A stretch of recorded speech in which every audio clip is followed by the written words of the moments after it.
like to call the meeting to order, please. Please stand for the Pledge of Allegiance and the salute to the New Mexico flag. I pledge allegiance to the flag of the United States of America and to the republic for which it stands.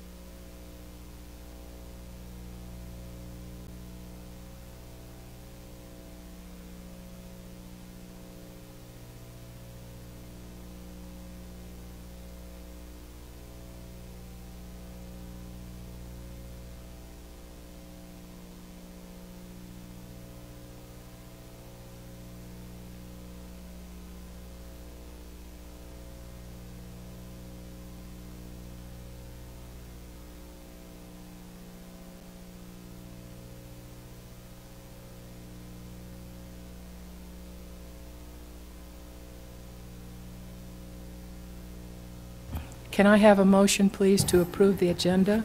So moved. All in favor? Aye. I'll second. And Oh, I'm sorry, I thought I made the motion. This shows you how tired I am. Okay. I thought I made the motion and you seconded. Okay. And you seconded. All right. All in favor? Aye. Any opposed? Well, I want to ask, where's Rudy? I will answer that in a minute. Well, that, we're taking a vote and we're starting a meeting and we don't have a board member, so, Well, I will address that in a minute. okay. We have a quorum. I know that. It was a question. Okay. Okay, sure, aye. Any opposed? It passes. Okay, the next thing is the organization of board members. Now, board member Garcia has called me before this meeting, and he will be late. So what I would like to do is move the organization of board members to when he can be here, and he thinks he'll be here approximately at 5:45.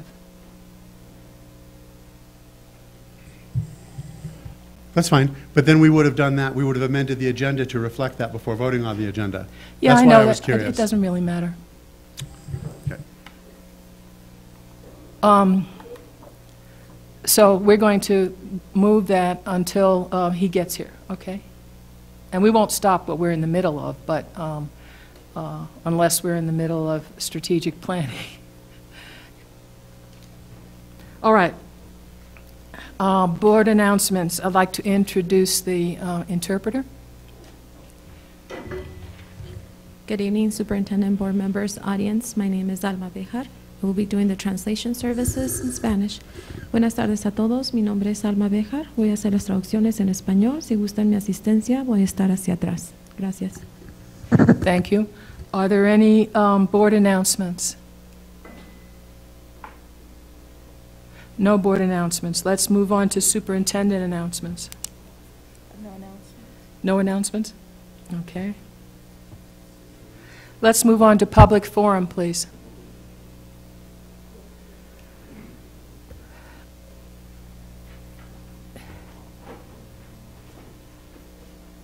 Board President Price, members of the board, Superintendent Garcia, we have one member, Grace Meyer, signed up for public forum. And I'll read the public forum ground rules first. Please listen and speak with respect. No uncivil conduct will be permitted. Please don't discuss any specific student who is not your own. No sharing of time. Self-monitor and observe the 3-minute time limit. I'll give you a 30-second warning when your time is almost up. Public commentary and dialogue is allowed only during the public forum, not throughout the meeting. Please search for answers on common ground. You may speak on any topic, whether it's on the agenda or not. Your input will be taken into consideration. And finally, please be advised that the board may discuss your issue during the meeting, but by law, the board cannot take action on items that are not on the agenda.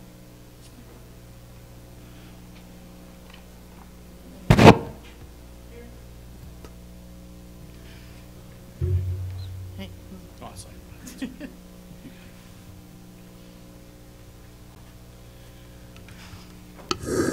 Hi, I'm Grace Mayer, NEA Santa Fe president and teacher at Milagro Middle School.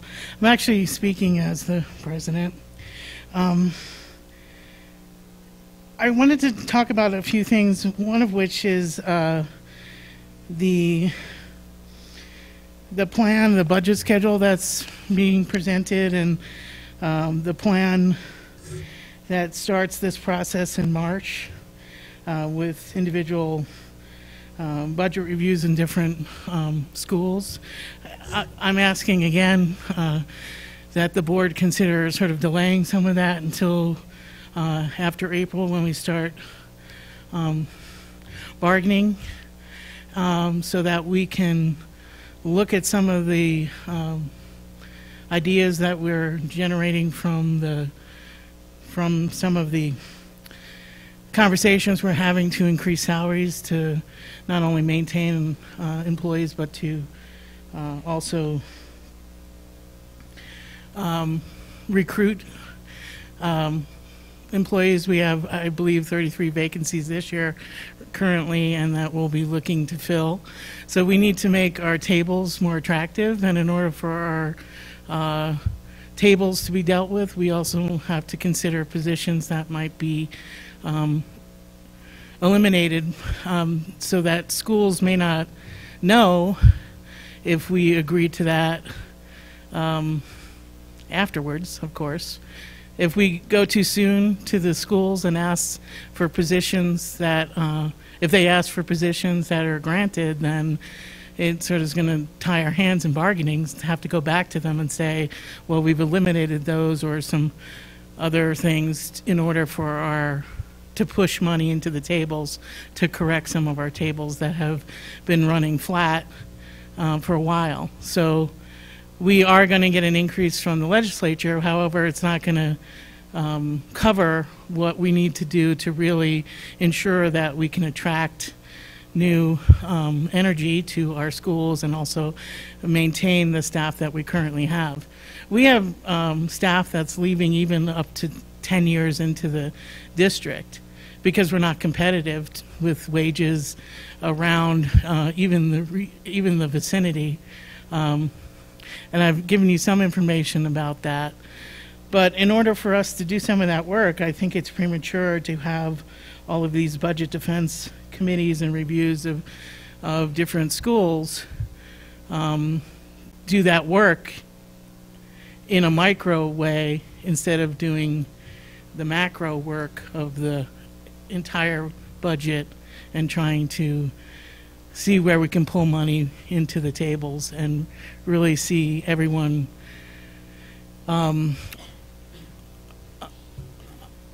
have that 2.5% raise materialize and the 2% for the non-certified. Because as you know, when you put money into the top tiers, and you add to tier 1, tier 2, and tier 3, the people in the first 5 steps of those are going to see a much higher increase, like a 4 or 5% raise. And so in order for us to maintain the staff that we have, we have to figure out ways to cut areas in the budget to infuse that with a significant amount of money. So I'm asking again that we really look at that and try to talk about how we can do some of that in bargaining as opposed to at site levels. And I don't want to set principals up or staffs up to think, oh, they're going to have these 3 positions when we might think about other ways to figure out how to get money into the tables, which might include cutting positions. So that's my comment. Thanks.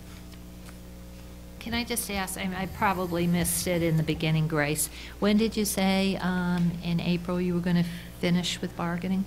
I didn't say we were going to finish. We were going to start. April 1st was reopeners, but we started a preliminary compensation committee that is working to look at how to recruit and maintain our staff and looking at the monies that we're expected to receive. And I'm just concerned about this timetable. And what we've normally done in the past is to have some of that work done starting this month and into next month, but we really need more time if we're going to work with the district in bargaining to make some of those decisions and with the superintendent before we go out to the schools. And I hope I'm saying that the way I think I am, but. So what are you recommending? Well, I only received this a few minutes ago, so I'm recommending that the schools don't really meet in these defense budgets with the district until the end of April, not the beginning of April, or so that we have time to bargain for a few weeks and see what that's going to look like. That would be my request, is that we push that back a little so that there isn't an idea that they're doing all this work and then we're going to come back in bargaining and say, well, in order to support these raises and these other things, we're looking to cut some positions or do some other modifications that might change the way they operate at the school. Thank you. Thanks. Is there any board update or follow-up? Superintendent update or follow-up? I have one, Madam President, and that is a follow-up, a question regarding MAPS testing, and actually it was an item that Ms. Mayer brought up at the meeting, and it is before the SBA, I believe, science, not the park. Park is in April. With that said, MAPS were in the, well, this kind of test was in the former strategic plan in terms of the KPIs for measuring progress. We're using this test differently, so I've had a conversation with Dr. Ryan and Ms. Sink that looking at next year, the MAPS really should be to help inform instruction. It's not really helpful to have it in May or to have it this close to assessment, so I'd like to see the schedule move up probably, you know, at the end of August, probably looking around October, and then around February, so they have time to inform instruction, adjust instruction before the park test in April, if in fact there is a park test next year. I have no idea how that will go. But anyway, that's, we are taking that into consideration. Thank you. Thank you. We're up to presentation, discussion, and possible, oh, I'm sorry. Can I just follow on the MAPS? Are we going to be testing in MAPS in May too? Okay, I just want to. This year, it's planned. I don't know, I think we can revisit to see if there is any value in that. I'm looking at Ms. Sink. I'm not sure if that's the plan or not. So it's scheduled that way. I've got to look to see if we need the KPI or not. If we don't, I don't see lots of value doing it in May, quite frankly. Yeah, because I would recommend, if we could, we might have testing fatigue by the time they finish with Park, then to give them testing at the end of May or in May is probably not good results.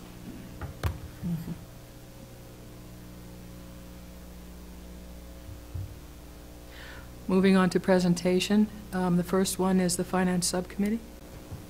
Thank you, Madam President, members of the board.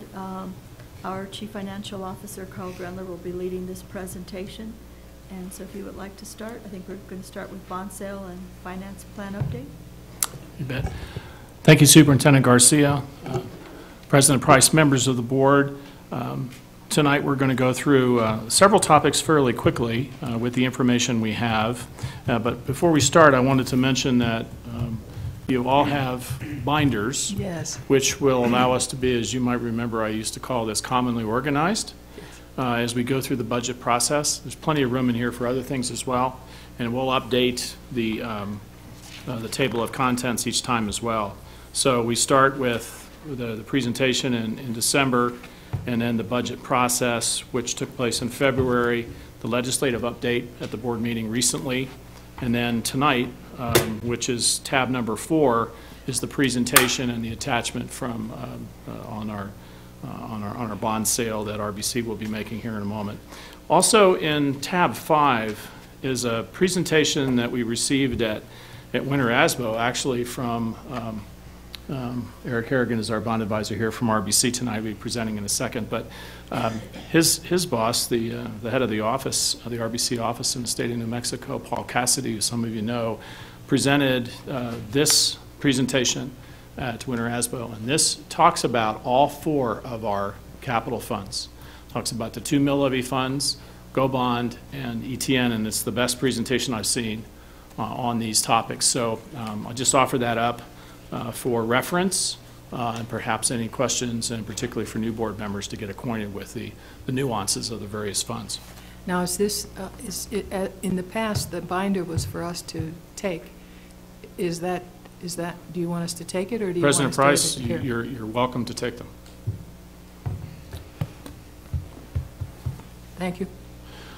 So starting off then, as the superintendent was talking about, these are the subjects we're going to look at. The bond sale first, and then an overview of what has taken place on the 4th floor as far as approvals and vetoes of different bills that are important to us. We'll look at the budget schedule and talk to some of the issues around that schedule, that have been brought forward. And then Richard's going to talk us through this one-page SEG outlook to give us a glimpse of what we know now. And we'll know a lot more as we go through this process, and I think you'll see that this is helpful, but it's not definitive. And then we'll be open for questions.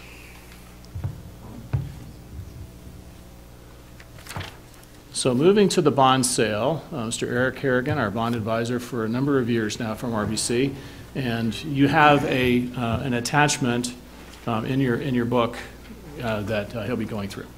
Eric, the floor is yours. Great, thank you. Madam President, members of the board, Superintendent Garcia, Eric Harrigan with RBC Capital Markets. You should have a presentation which will kind of highlight a few things. And to start off with, wanted to talk about the district's assessed valuation.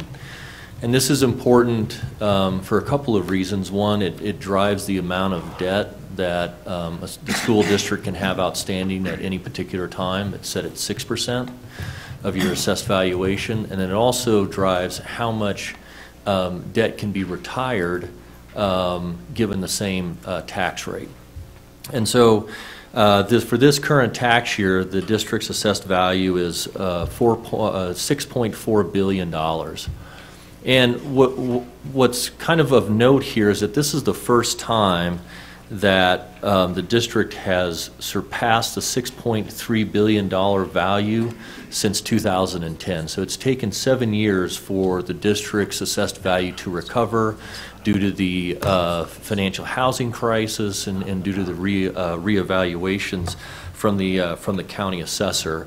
So last year, the growth was 3.4%. That was the highest growth that the district had seen in the last 9 years. And that impacts the finance plan going forward, and we'll talk about that in a little bit. On page 2, this is a history of tax rates for the district. In 2012, the district's tax rate was right around $3.50. In 2014, the school district issued its first series of education technology notes, which was tied to a tax rate of $1.50. And then last year's voters authorized the issuance of up to $100 million in general obligation bonds. And with that, as was communicated to voters, that came with an increase of about 80 cents. And so we can see that today the district's total tax rate, including the operational mill levies that Carl was talking about earlier, the 2 mill and the HB 33, as well as the debt service for the GO bonds and for the education technology notes, the total is $9.29. And you can see the makeup of the graph of how your taxes are made up to pay the various mill levies and debt service. As I mentioned, last year voters authorized $100 million of GO bonds. The district sold $40 million last year. This year, the district is expected to sell $30 million. Historically, With the exception of last year, the district has used a competitive sale where it advertises and investment banking firms can put in a bid, and the lowest bid is selected. Last year, the district used a negotiated underwriting process where they selected an underwriter, a group of underwriters, to go out and individually market the district's bonds to investors. It went very well. There was a significant demand for the district's bonds, and after the marketing, the underwriter was able to lower interest rates. Given the market conditions that we are seeing today because of tax reform and where interest rates have gone, we've seen interest rates creep up fairly significantly within the last 4 months, that we would continue to recommend that the district use a negotiated sale to market bonds directly to those investors. And because of the district's strong bond rating, has a AA2 rating from Moody's, that there will be strong demand for it. It's a very good name in the market, and investors know the Santa Fe Schools debt. In addition to the issuance of the $30 million of general obligation bonds, the district is also scheduled to issue $11 million of education technology notes. This will continue the tax rate that's currently in place at $1.50, and that will also be placed negotiatedly with the underwriting team. And right now, what we are projecting for assessed valuation growth, the finance plan is 3%. Like I said, this past year it exceeded 3%. The laggard in your assessed value, it continues to be non-residential values. Commercial values continue to be the laggard in the district's tax base. The district is roughly 50% bonded to capacity. You have plenty of capacity to be able to issue these bonds. From a timing standpoint, on April 3rd, the board will be presented with an intent resolution and a necessity resolution for the ETNs. Because the ETNs require a slightly different process, those bonds while the bonds will be sold on the same day, the board will actually meet in a special meeting prior to the regular board meeting to approve the sale of the ETNs, and then come back at the regular meeting to approve the general obligation bonds. Pricing is expected to be May 1st, and that myself and the district's finance team will meet with rating agencies in mid to late April. And then with closing will be approximately June 7th, and that's when the funds will be available for the district to expend on the projects. And with that, I will pause and see if there are any questions that the board has.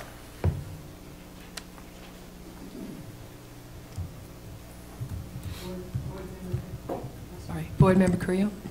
Not a question for you, Eric, but thank you for your being so thorough, because we've gone through this so many times. I just want to make sure that it's noticed correctly for Tuesday the 3rd, that we have a board meeting that starts at 5:30, and if we're going to do this special thing, that we don't do it at 5:30, but that we have the special meeting at 5 o'clock. No, we have to adopt an intent on April 3rd, as I heard you say, it's the very top line. Right. We have to adopt a resolution in a special meeting. So, just to clarify, Madam President, Member Carrillo, just to clarify, the necessity resolution can be approved during the regular course of the board meeting. Correct. It doesn't need special? Okay. That's correct. Great. The approval of the sale requires a special meeting. Great. Thank you. So, So okay. April 3rd, Madam President, we should be fine just doing it in a regular meeting, correct? That's what you said, Yeah, Tuesday, April 3rd? yes, ma'am. We'll just make sure that it's on the agenda. Okay. Vice President Cashman? Just refresh my memory. When the state's bond rating was downgraded, was Santa Fe Public Schools bond rating also downgraded at that time by Moody's? Excellent question. So there were a couple of things that happened. When the state's bond rating was downgraded in November of 2016, The district benefits from the state enhanced rating. Because the state's general obligation bond rating was downgraded, the state enhanced rating was downgraded to AA3 from AA2. When the district went to sell bonds last year, because of the mid-year budget cuts and because of the cash balance sweeps, the margins for the district became thin. Moody's downgraded the district because of that from AA1 to AA2. The reality is the district has a higher bond rating than the state's enhanced rating. However, from a bondholder's perspective, bondholders still like to see the state enhanced rating, and that's why we still qualify the bonds for that enhanced rating.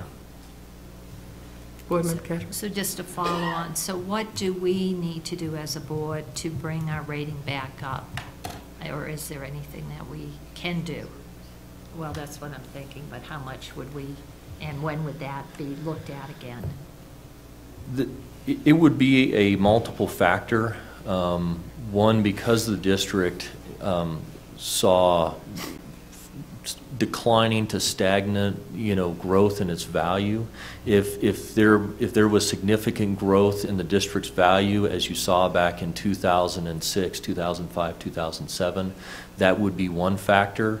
The other factor would be to increase fund balances back to what the district had kind of historically had, say, about 6 or 7 years ago. Then you could see that would be at the point where Moody's could potentially adjust the rating upward. Now, I will say that the rating agencies look for trends.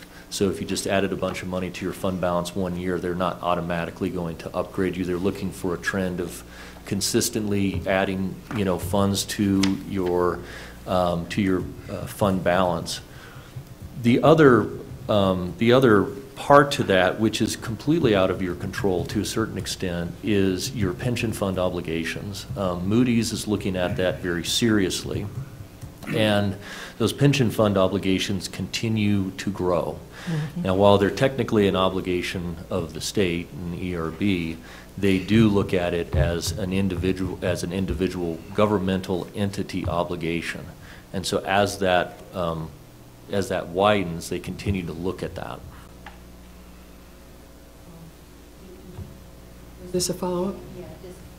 So then just selling some property or that, which is a one-time thing, and even if we put it into our cash reserves, Moody's is still going to, or the bonding agencies are still going to look at it. We can't consistently do that over time, and so it's not going to make a huge difference. That will be looked upon positively, but doubt that it will result, that action alone will result in a bond rating upgrade. Thank you.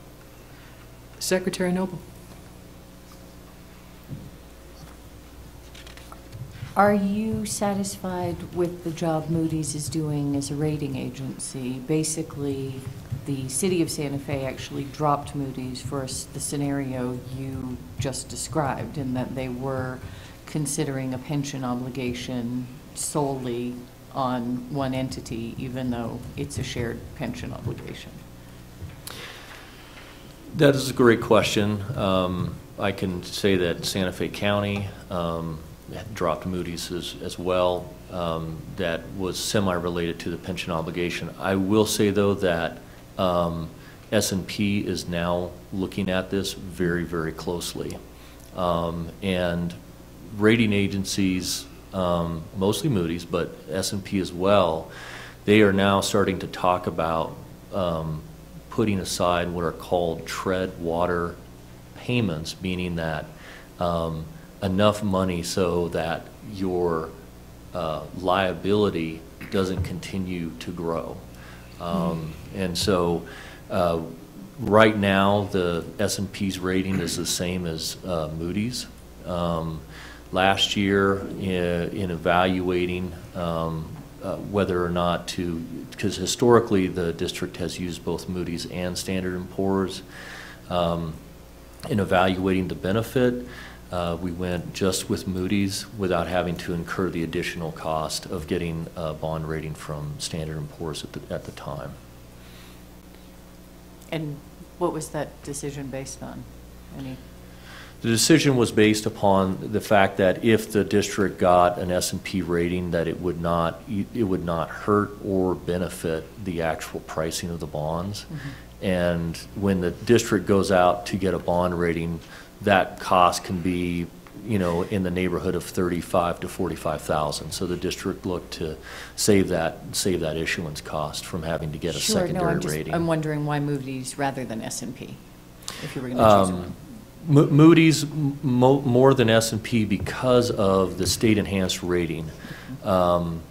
Even though like I mentioned before, even though that the state's enhanced rating is actually lower than the district's rating, investors like to see that state enhanced rating.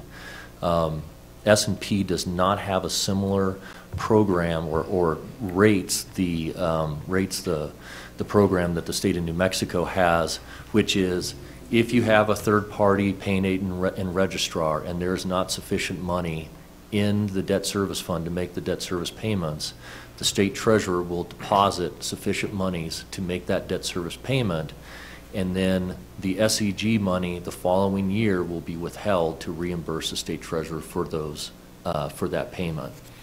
Moody's rates that program, S&P does not.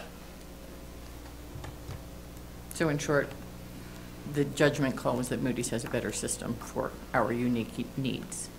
Yes. Thank you.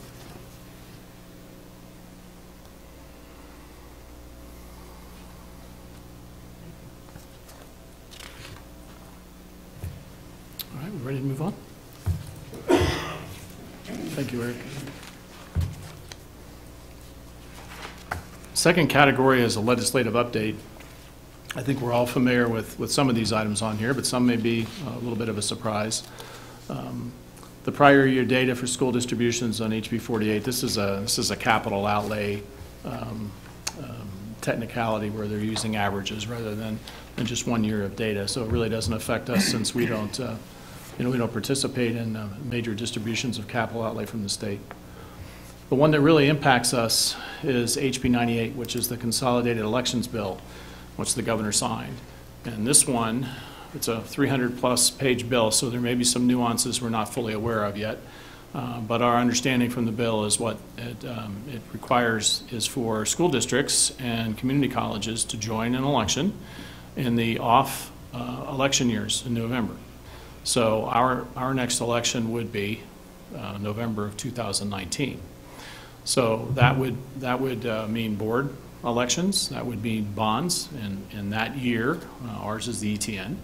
So we're evaluating options for that. We're looking at project costs. We're seeing what the needs of the district would be to continue our programs and support for our schools, and then different options to be able to put together and review with the superintendent and bring forward in a committee a recommendation at some point in time on what our recommended course of action would be for that bond. Board Member Creel? Is there any possibility for districts in Santa Fe Community College to opt out and pay for and run our own elections in February as we normally do?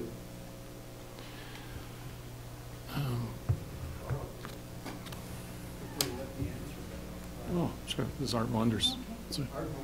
Oh, You have to I can cover it. see him.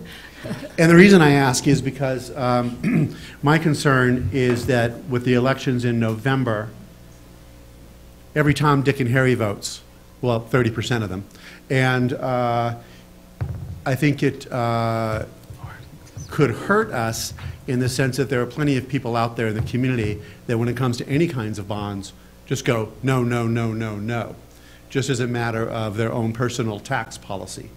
And they don't, whereas with bond elections and school board elections, you really get people out that have kids in school, understand the value of public education, and teachers and their support groups. So that's why I'm wondering if it's possible. Madam President, Superintendent. Madam President, Superintendent, members of the board, the short answer is yes. The statute as written permits a school district to hold a special election at a time other than the November election, which is called the regular election date. However, the statute also requires that that be a mail-in ballot election. So instead of having polling locations, as is the traditional way of voting, the district would be required to mail a ballot to every, not the district, but the county clerk, working with the district, would be required to mail a ballot to every voter in the district, qualified voter, and then it's returned and counted. So it's not the traditional, but it's a mail-in ballot.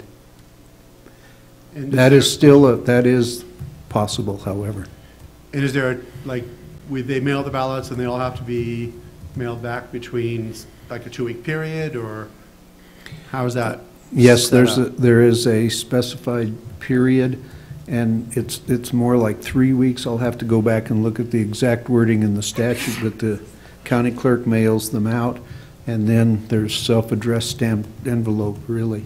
And the only other point I would make is that the cost for that mail-in election is borne by the district, whereas at the general or regular election, the cost is borne in large part by the Secretary of State and the county All clerk. right. So then we would just have to examine The really cost. look into cost-benefit analysis. Okay, great, thanks.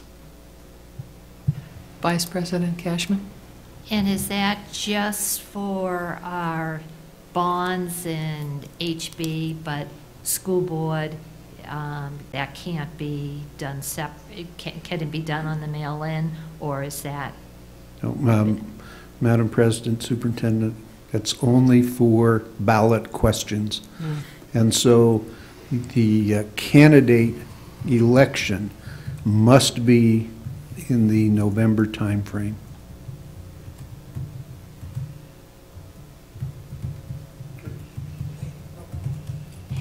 So do you have a sensing, is it more expensive? I mean, I'm not sure I like the mail-in idea anyways, but would it be more expensive to do the mail-in election than the November election? From what you're saying, it's probably going to be more expensive because we would bear the full cost of that election compared to if in November, then it's just sort of an added on to the regular candidate election. Very good question. I have been asked to try to figure that out for a number of districts, and I don't have the specific information as to the cost of printing the paper ballot, and then I think we can calculate how bulk mailing would work, which I believe is possible, but the return envelope. So the short answer is I think it would cost more, but I think that ends up being a policy decision working with your superintendent as to whether it's more likely that the voters are thinking just about your issues rather than being on the November ballot with other entities. And so there is a cost-benefit analysis, but and I would pass this on to you. The Los Alamos School District, which is a little bit different than our district, but they have used a mail-in ballot system for a number of elections, and they continue to favor that process. So there may be something to be learned from a visit with that district. And just if we went mail-in, it's just if one person mails it in and votes one way or another, it passes or defeats. We don't have to have a percentage of eligible Santa Fe voters. Madam President, it's a majority vote. Simple majority. President Price, Vice President Cashman, on that issue, my understanding of it is that we will be assessed an amount, as all entities in the state that are under this Election Act will be assessed an annual fee to be able to contribute to the Secretary of State. So the simple answer that I understand is paying twice is going to cost more than paying once, no matter what it is. that makes sense. Yeah. Ready to keep going? All right, so the next one, the Teacher Cost Index. This is the bill which, over a period of 4 to 5 years, will actually change the way the current training and experience index is calculated. So basically what this does is, on a percentage basis, as it rolls forward over 4 years, it won't start next year, it'll start the year after that. It'll talk about experience, and then it'll talk about licensure. So the actual educational part will be replaced by licensure. So over time, that replaces the incongruity that we see on national board certification as an option to advance to Tier 3, and that not being able to be counted in the current training and experience index. So long term, it does address that issue. The other thing it does is it repositions this index way up into the calculation of the state equalization guarantee. So it's basically after basic membership, rather than really on the second page of the SEG, if you're familiar with that, where you already have special education calculations, bilingual calculations, and all the other smaller calculations, which have skewed some of the distribution of program units to districts that have a high training and experience index. So there's going to be a redistribution of program units which takes place in the state, and that projection is out there, and there is a hold harmless for districts that would lose some funding, over this period of time. But long term, 4 or 5 years from now, it resets itself so that most feel it's a bit more equitable in its distribution, and it does align it to licensure rather than some of the other factors. So we're happy to see that that was passed. We stood in support for this bill. SB 97 is the expedited PED licensure for military and spouses. That passed. We don't see too much of that here, but in some parts of the state, that's very important. SB 119 is the increase in teacher statutory minimums. That increases the minimums for Tier 1 from 34 to 36, for Tier 2 from 42 to 44, and for Tier 3 from 52 to 54. So there's a funding pool for that, which will find its way, into our unit value when we actually see that during spring budget workshop. The state budget was passed. 1 second. Board Member Creel? So there's a funding pool that'll find its way into the budget and SEG, right? This year. This year. But there's no guarantee whatsoever that the raises are going to be funded next year. Madam President, members of the board, it just goes into the base, so that's where you start, unless there's a it's doubtful, unless there was like this unusual shortfall, it goes into the base, that's your starting place. Yeah, price of oil could go down, and then there's a shortfall, and then we have a recurring expense that we certainly wouldn't renege on. Okay. Yeah, no, you're right. Just like the year that they swept So the cash answer is yes, balance. it's not guaranteed. Great. They won't hold it harmless. Okay. Yeah. Great, thank you. And I did hear today that oil and gas is up again. So, all right. HB2 is the state budget, the general fund budget, and it was signed with one notable line item veto that is important to us. There was it had gone down to $5 million, but there was a $5 million restoration of the operational cash balance, which was vetoed. And you're right, President Price, the revenues keep going up, and I keep hearing from different quarters, and I'm sure the superintendent does, that bodes us well. It bodes us well in assuring that PED will not over-reserve because of that case, so the unit value might be a little bit higher. And also, if it continues on that track, our final unit value next year could be higher again as well, it all bodes positively as we assess our risk in this budget process. Special capital outlay, interesting. You can see the update there. So NDI and our 25,000 for emergency power were vetoed, and the door barricade was signed, although we have a purchase order out there for the whole project now. And turquoise trails, school improvements, were signed. Vice President Cashman. You might not know the answer to this. What are the school improvements that are going to happen out at Turquoise Trail? President Price, Vice President Cashman, I asked that question again today, and those are held fairly close by the legislative sponsors, and our lobbyists did not know. So this is, I think this is the House Speaker's House District. Yeah, I'm just wondering, is it to our facility? Or is it, I mean, I'm just curious, are we going to, are they doing something to the brick and mortar side? Or is it, I don't know, computers? I mean, I don't know. We're very curious as well, and we'll find out. It's my understanding that they don't have to tell us. President Price, Vice President Cashman, if they're going to do something that alters the facility, The they're facility, required to tell yes, us by yes. the lease. Okay. They're required to coordinate with us.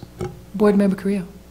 So then I would ask, in one way or another, we contact their board to find out what it's for, and to make sure that it's not anything related, it's out to the facility, because it is our facility. And just as anyone here who has a lease, you can't go modifying the house without the owner saying it's all right. First of all, I'd like it noted that the board member has, Garcia, yeah. So Board Member Garcia. Carl, on our lease, does it not state any improvements to the property that the school district owns? Any upgrades to it has to come through the Board of Education, or how does our lease read, do you know? President Price, Member Garcia, the lease indicates that any improvements to the property have to be coordinated with the district.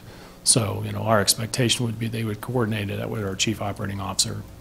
This is pretty minor. I mean, $75,000 is not going to go very far and be for much. So I think our first step is to find out what it's for, and then we can bring that information back to you.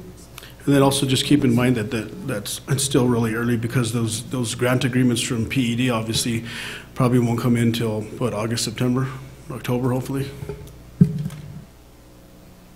Right. Take a year and a half. You ready to go on?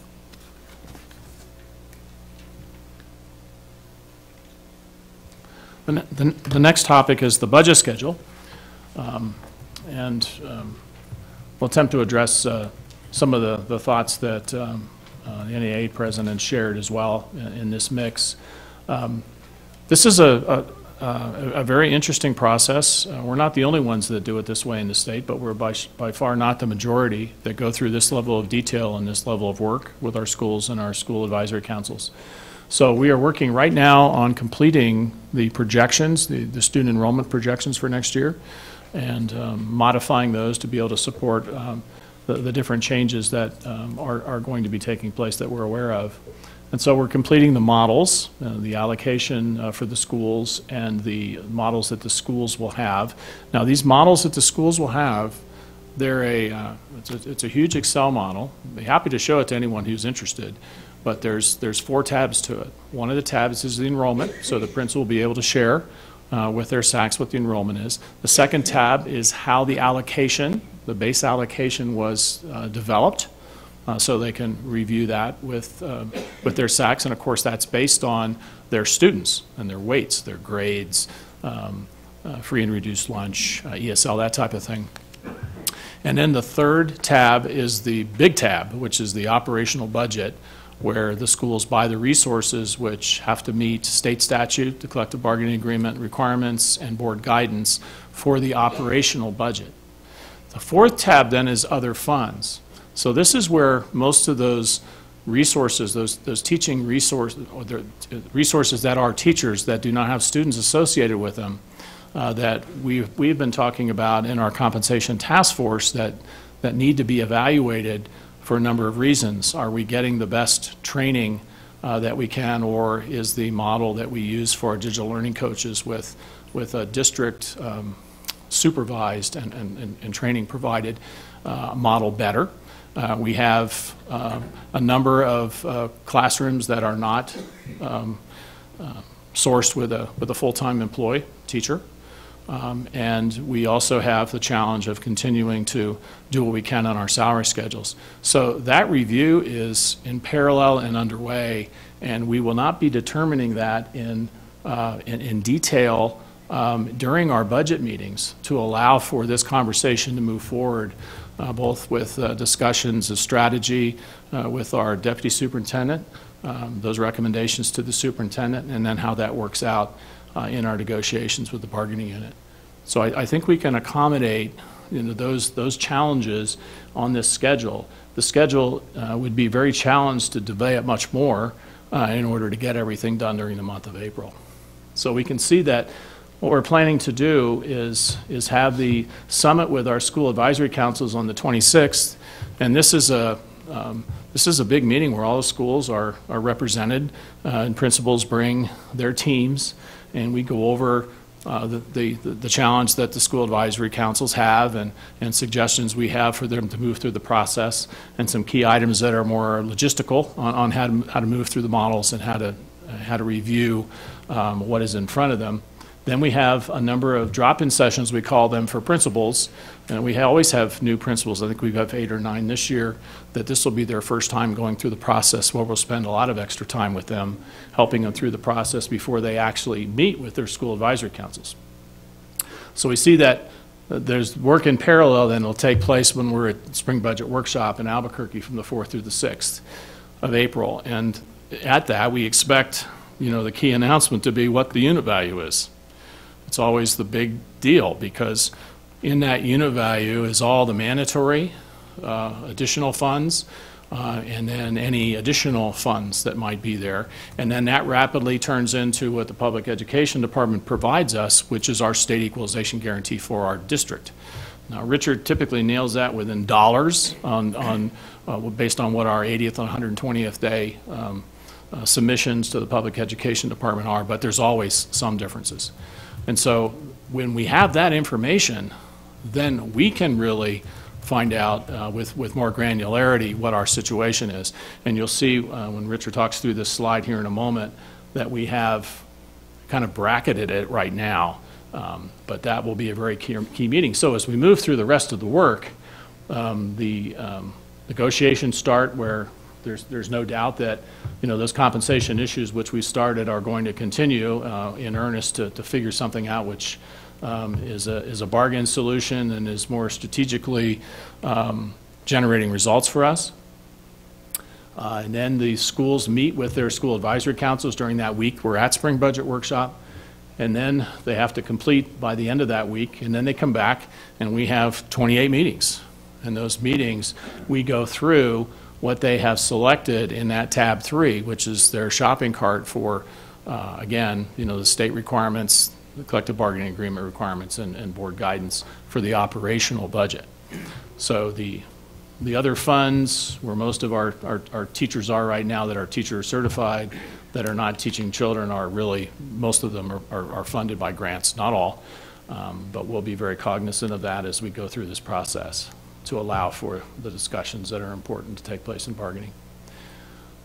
So then we move through that, and then... Oh, 1 second. Oh, okay. So it's important for us to get to that place so that I didn't put it up there, but we take a look at everything we have and we put that in the context of what our funding situation actually looks like and what we're talking about with the board. And hopefully we can finalize that piece, but we may have to go back and address depending on what our situation is. So we put the packets together for the departments. We work through the department budgets, and then you can see where our key budget meetings, our subcommittee meetings, our study sessions are on the 10th of April and the 24th of April. So these 2 meetings are just right on top of the decisions that we're going to need to address for our priorities and our funding flexibility and the choices that we make as we move through the budget. And then we're targeting, so we're not making decisions before we get to the end here, that we have that guidance from our bargaining units on hopefully tentative agreements on what that's going to look like. And then we will rebuild the whole thing and bring back, as many of you have seen, a comprehensive district operating budget, which will include our capital funds, our special revenue funds, as well as our general funds, for a presentation at the most critical of all of the finance subcommittees on May 8th, which really prepares us then to be in a position to approve the budget on May 15th. Board Member Cashman and then Board Member Carrillo. A couple of things on this slide and the time frame. We say that we're going to be having an Excel spreadsheet that has board guidance to the SACs and everything. What guidance have we given, or when do we have an input to have that guidance? Because I have a list of budget things that I would like to talk with the board about, and I think that changes what might be available. And just off the top of my head, so you know where I'm coming from when I say I have a list of things, the board did talk with the superintendent about getting our first graders to be reading by first grade. I'm sure there is a component of money that needs to at least start that planning process. The other thing we've talked about numerous times is, should we have librarians, counselors, nursing at those, and should that be a board directive, not an individual site directive? And then I don't know where we are, but I'm sure there are some security issues or things that we want to talk. So when do we get to give and have a discussion of board guidance? Okay, perfect question. President Price, Vice President Cashman, this is how it looks to me. That when we meet with the schools, we will be working on the funding to state statute, to the requirements in the collective bargaining agreement. And when I say board guidance, the guidance that the board has given primarily around music, art, physical education, and to ensure that wellness needs of the district are met to our best ability in that process. And that's what we did last year and the year before, and we certainly plan to do that again this year. So we come out of that with a starting place for our school budgets. Then we come back from a spring budget workshop and we evaluate if we have additional flexibility. And I think you'll see in the slide here in a minute, there's a possibility for that. But we won't know until we actually see what that unit value is, and then go through the process, which we've done in many years, where we look at what our base costs are, what our increases are likely to be, what our mandated increases are, and see what the net is and how much flexibility we will have, or if we would have to take some money out of the budget. So in the there's no thing here. So when we see the finance subcommittee meeting on April 10th, that is a very, very critical meeting, because we will now know what our revenue is going to be in the operational budget, and we will have a very good sense for what our costs are, our base costs and then the mandated costs, and what the difference is, and then be able to assess what additional investments become board priorities that we would need to look at. And so that... Yeah, I would think so, but I also think the board is, they may want to adjust previous priorities, or they may want to give us other guidance or their thoughts about where we're going, even while we're probably in tandem meeting with the schools. I mean, I'm looking at the dates here, and we don't have a board meeting until April 3rd, I think, is our next full board meeting. So, I mean, I think that's what you're saying. Yeah, right? that's what I'm saying. I mean, it's and I know it's this push and pull between fair student funding and letting our principals direct their own school site. And then, I'll have to be honest with you. I was shocked that our high schools do not have full-time librarians. I mean, that's shocking. I mean, certified librarians. I mean, they may have somebody full-time in, but, those type of skills are essential for our kids, but they chose a different priority. So what I'm just trying to is, where does the board, and we may not have much flexibility, but if we think now because of security issues, we need more counselors, or, we need SROs, I mean, I'm just, when do we get to weigh in before it gets out to the school site? And then we're saying to the school site, well, we gave you, you were the CEO of your school, but now, wait a minute, we're the big honcho. I don't know, so. President Price, Vice President Cashman, I hear you loud and clear, and I know the Deputy Superintendent has as well, about the librarians in the high schools, and our continued need for more counseling and social work staff. The superintendent has brought that forward many times in our cabinet meetings. So that voice is there. The challenge for us is determine whether we want to add that in our school budgets as priorities, and then when we find out what our funding is, have to remove them, or to be able to come back and add them.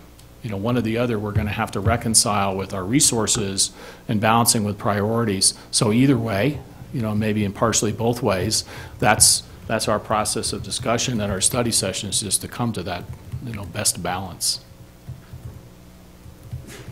Board Member Carrillo.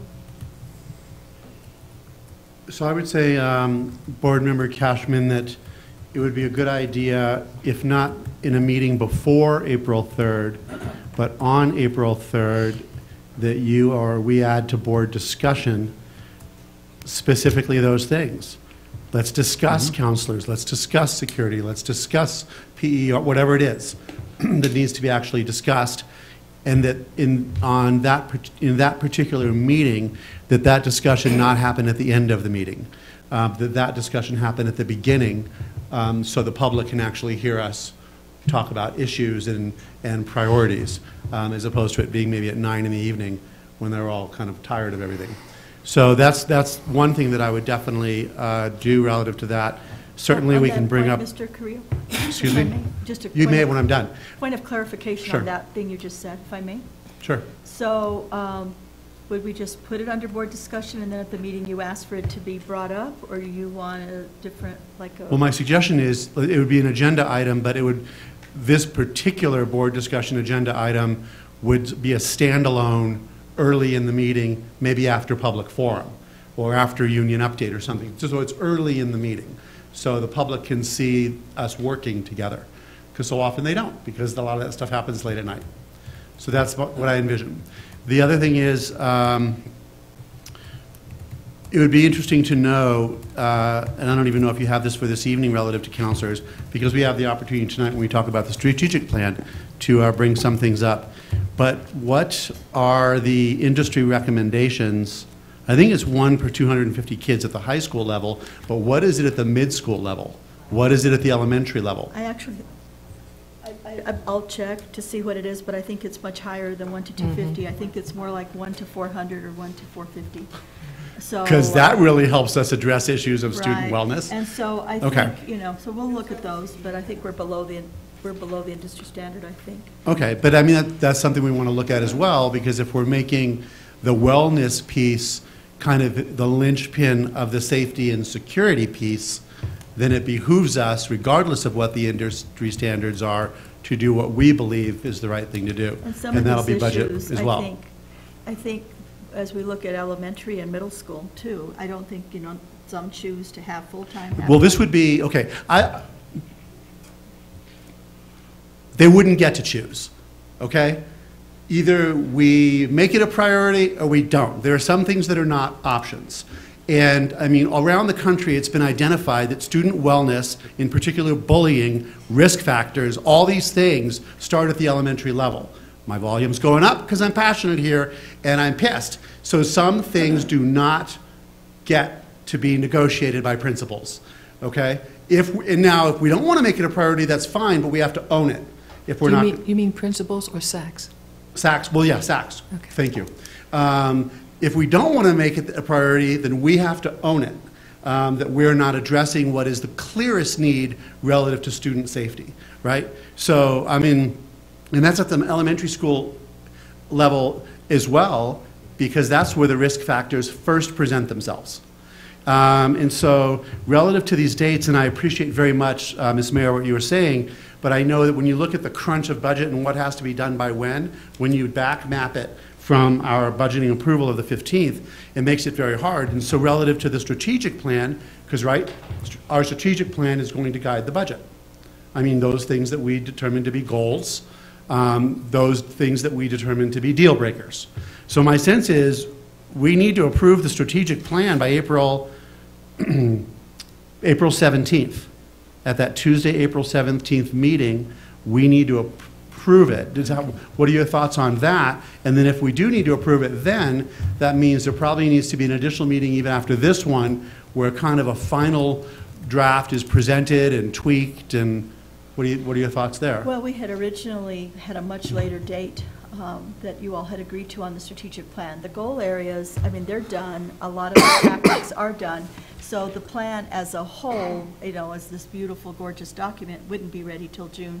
But I think the goals and some of the key areas of some of the tactics that you were concerned about, particularly, say, around the resolution on recruitment and retention, the first grade reading initiative, some of those high-profile ones, I think we could look at and say, this is what we think we need budgetarily to get some of the ball rolling on some of those. Now, as we look at the strategic plan that I'm looking for Gabe is, that are embedded in that plan, He's back there. you know, in terms of the board goal that you set for me and whatnot, we said we wouldn't have that till June. Now, some of that stuff might come out of SB 9 more so than operations. So it's going to be a hybrid. I think we're just going to have to be flexible with each other about what we're talking about when we talk about approving the plan. It might be goals and tactics, and then the whole plan would be, you know. Well, I think it's later. really important for us to know some of the money pieces that we will or will not be approving by the 17th, because that's going to guide those next two subcommittee meetings. Understood. Okay, so now if we're going to have those, make that decision on the 17th, like, whatever you want to call it, preliminary approval or whatever, we may need to have the 17th minus 4, the 3rd, maybe a discussion of strategic plan also on April 3rd. I mean, I know we're up against the wall here, but all this happens at the same time, and it's just the nature of things. Vice President Cashman? Yeah, and I agree with you in principle, Board Member Carrillo, but, you know, what I want to do is, we've already levied some requirements on our school sites, like 7th graders need to have field trips to, a yearly field trip to one of the tribal communities. Well, that costs money if Partners in Ed is not funding it. And that's not an option, just like going to visit the legislature is not an option. That is a board policy. And so I just want to make sure, just like we don't let our school sites say they can have art or music, that's a board directive. And so if we are going to put in more counselors, you know, I don't want them to say, well, I decided instead of a counselor, I wanted a, I don't know what, but something. And so if we're those are expensive requirements that if they're doing something different, then I just want us as a board to talk about it and say, these are our priorities. And you know, I mean, this is a very ambitious schedule. I know we're always crazy during budget time, but we may need to have another meeting. I mean, I don't know what other board members are thinking as far as what they think might be a budget priority, and then we have to hash it out among ourselves to say, as a collective body, this is, and we're not going to allow, so if that means we have to go above fair student funding to give you that, then we might need to know it. But until we, as an entity, hash it out, I'm real nervous about saying, now develop your budget, and then we say, oh, wait a minute, we got to take back some of that money because we don't have enough. And you know, it's always easier to start out with a smaller pot than to start out with a lot of money and then say, wait a minute, I want to take some of that back from you because, so I'm just, I mean, you know, looking, we could do it that first week, but we may need another board meeting or something, I don't know. Board Member Carrillo? So it sounds like you want to do the board discussion thing also on the 3rd. Yeah. I'll take that as a yes. Yes. Okay, so then we may very well, and then I have a question, just a yes or no answer. So Partners in Ed will not fund the field trips to Pueblos, or? I didn't say that. Well, that's what I'm asking, is it a yes or? Well, it's not a yes or no answer, because I'm not sure. I know that they And it's a did. yes or no or a not sure answer? Not Okay. sure. Okay. Okay. Because we may very well have to make a decision. Is it more important to have a counselor at an elementary school than to have all, to pay $60,000 to have all these kids, or whatever it might cost, I don't know, go to various Pueblos? I mean, this is why these 2 months are hellacious. So. Board Member Garcia. I guess I'm fairly new to the school budget and how it operates, and I agree with the other two board members that, what is the priority of the boards, and how do we get it in the budget? Because it feels like, here's our budget, you guys approve it. This is what we're at. And so when do we actually put money that the board has as priorities inside this budget? This actually, it seems like this is a very, very moving fast budget. Other school districts have already been working on their budget 2 months ago. And it's just a very, very, it's a tight budget, tight time frame. So I agree with both board members.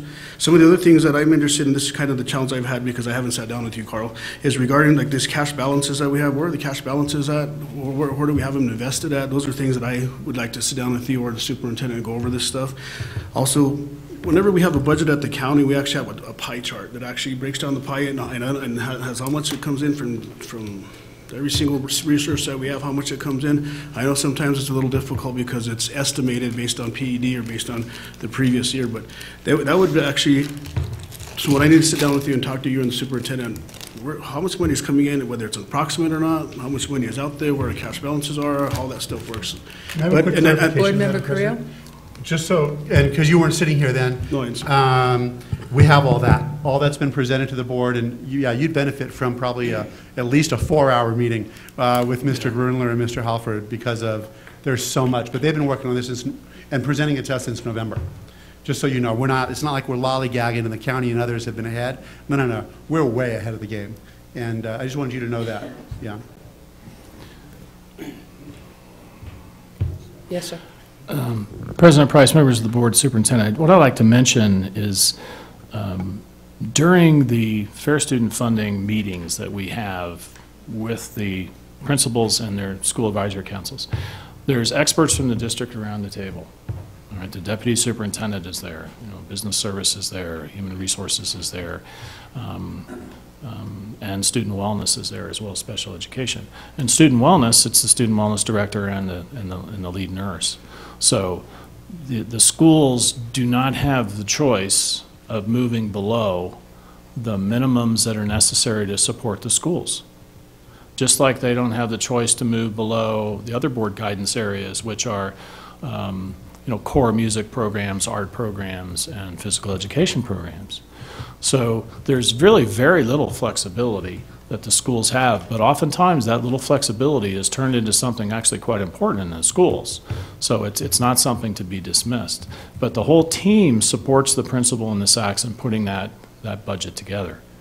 Now, if schools do not have enough in their allocation, based on their enrollments, which we have many schools which have lots of empty seats, and that does not bode well, for the allocations since it follows the students.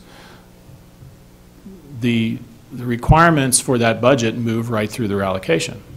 So they spend what is necessary in order to meet state statute, collective bargaining agreement, and this board guidance. So that's what we end up with when we move through this process, and it's a very involved process, so that the schools have the teaching resources which is necessary. They have all of the supports that are core necessary, and then we move to the next round.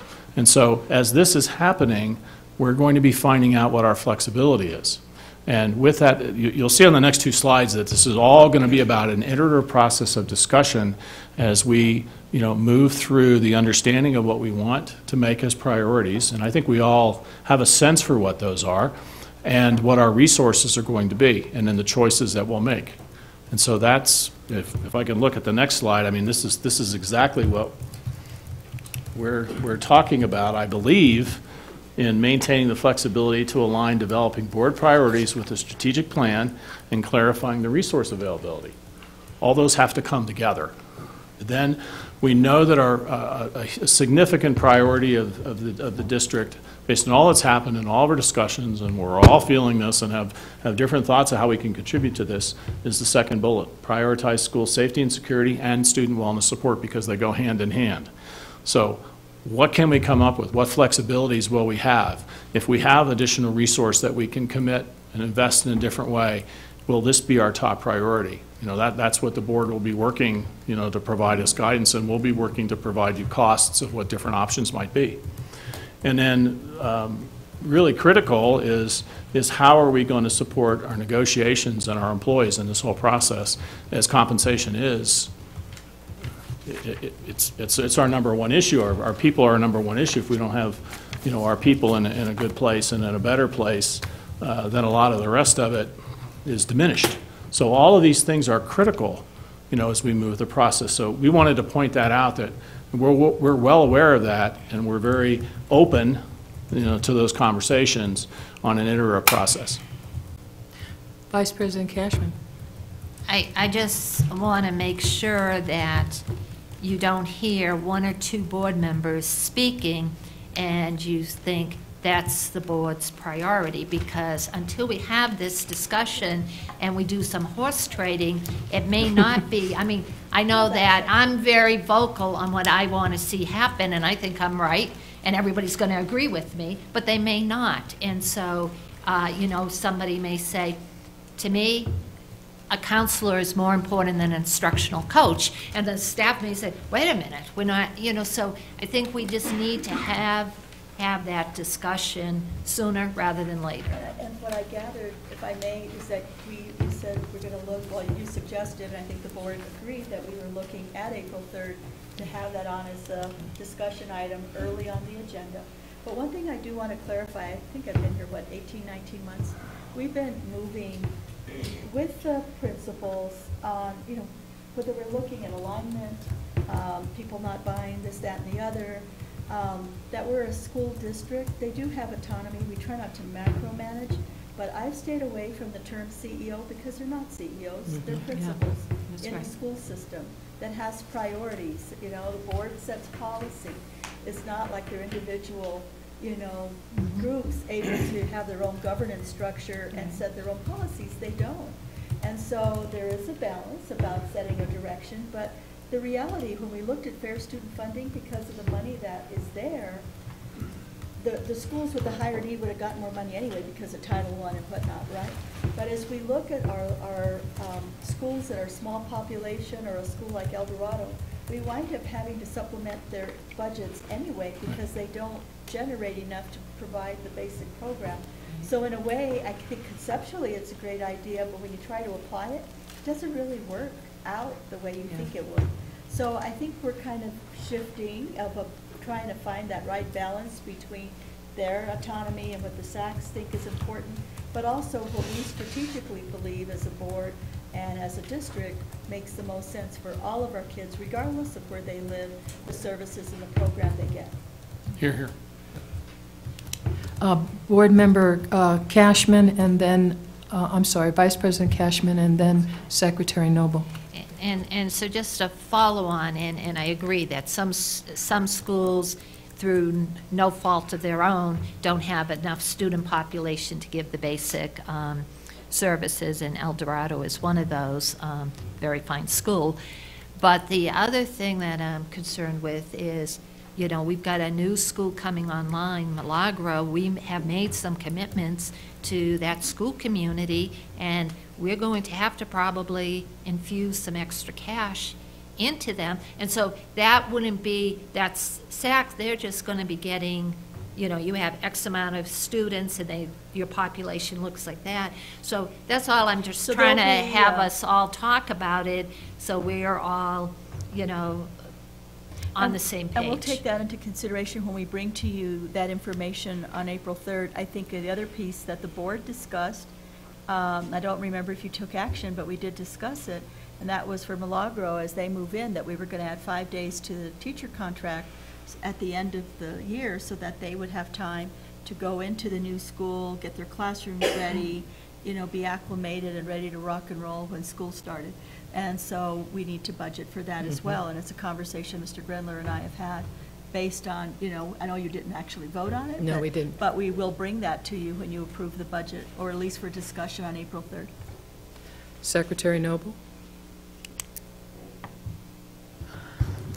So I share some apprehension around this schedule, and the fact that we won't really know what we're working with until the budget workshop, April 4th through 6th, right?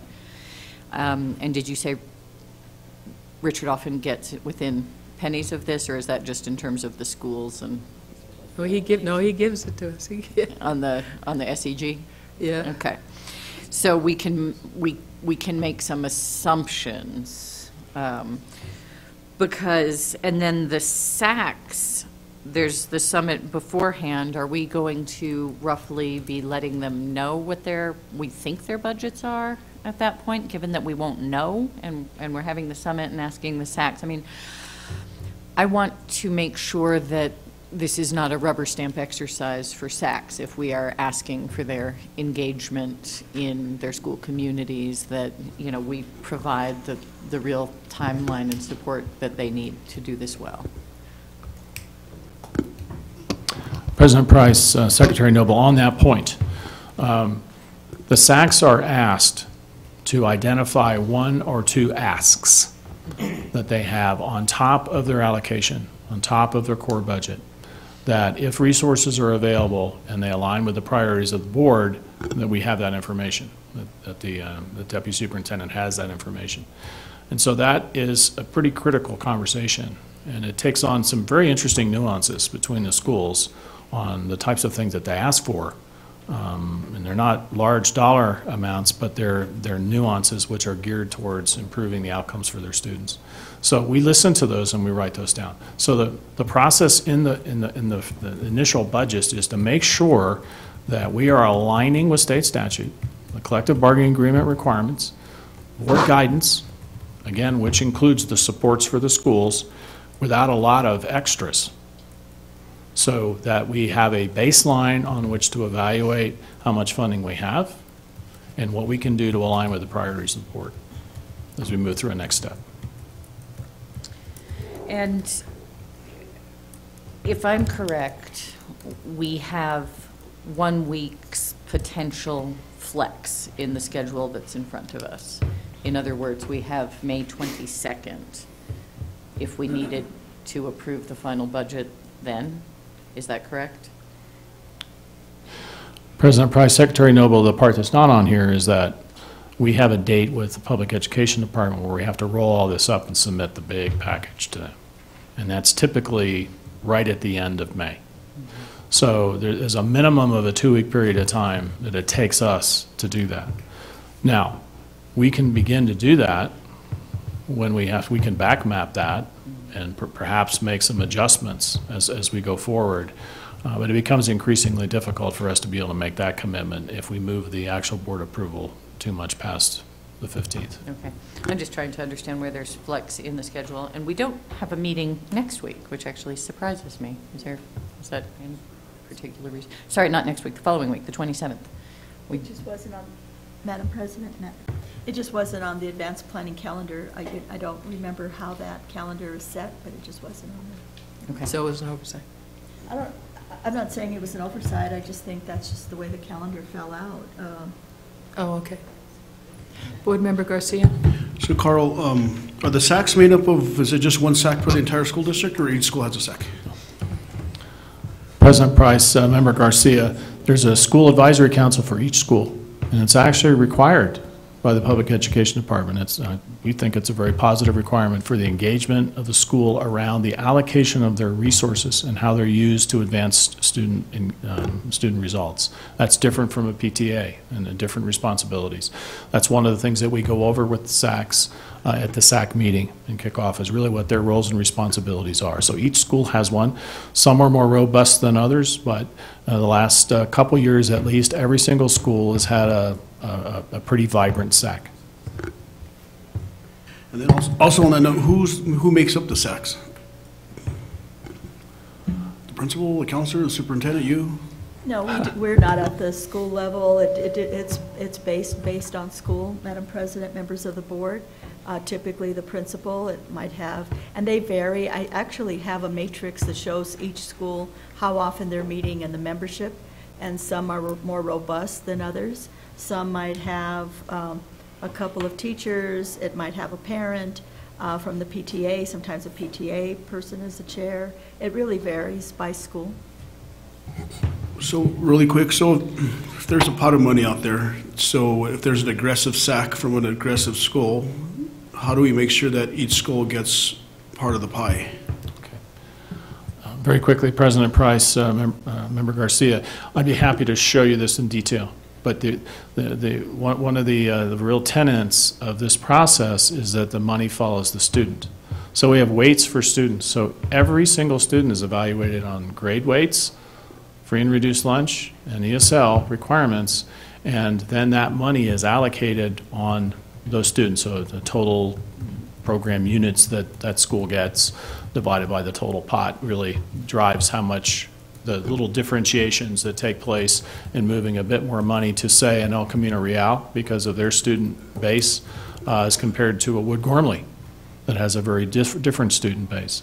And so then the principals and the SACs work with that allocation to be able to, again, accommodate state statute, for instruction, and then all the supports that are necessary in the school. Secretary Noble. So I just had a few more questions. And then April 6th, the SAC budget sign-off sheets, is that the date we're asking the SACs to have adopted their whole thing? President Price, Secretary Noble, in a sense, we're asking them to complete the process of their meetings and what they're planning to present in the defense meetings.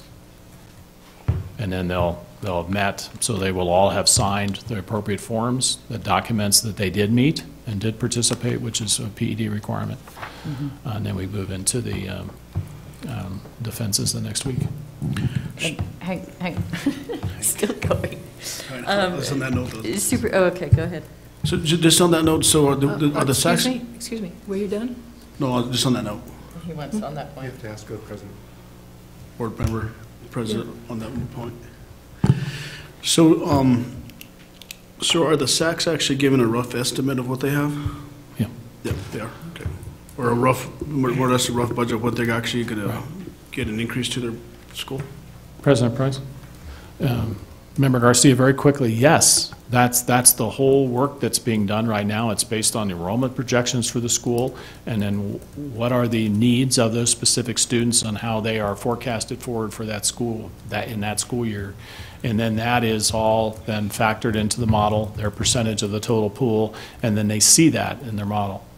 And then it's in the form of one enrollment, then how their allocation was formed, and then they go shopping. So there's a shopping cart with average costs of all the different resources that they're going to need to choose from, to populate those requirements for their school. Were you done? No. Secretary Noble? Thank you. So a couple things. One, it strikes me that to truly engage the SACs, we might want to extend that deadline. I understand the week of April 9th is when we do budget defenses, but given that they won't know their actual money, I would express hope that we would give them the chance to look at their budgets after they know what they actually have. And Superintendent, I was wondering if you would comment on this calendar with the negotiations that were brought up, and so how you see that going, and if it works. I mean, obviously, I think there's some discomfort here a little bit with the calendar. I know it's a very tight schedule, but just wondering what your thoughts are on that. So last year, there wasn't any money to speak of, right? And so as we moved through negotiations, I think we weren't even finished until after the budget was done. We were into the summer, but we weren't dealing with money issues. This will be the first time that I will experience the process parallel with the budget.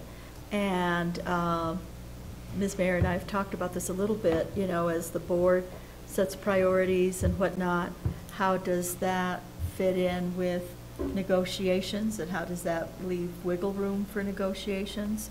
This is the first, you know, there's some, like, this is the second time for some things, but quite frankly, this will be the first time I actually go through it. So I don't know. I mean, it seems rather ambitious. It seems like some of it may be a little out of sync. And then sometimes these things actually shake out because you have to adjust when you meet.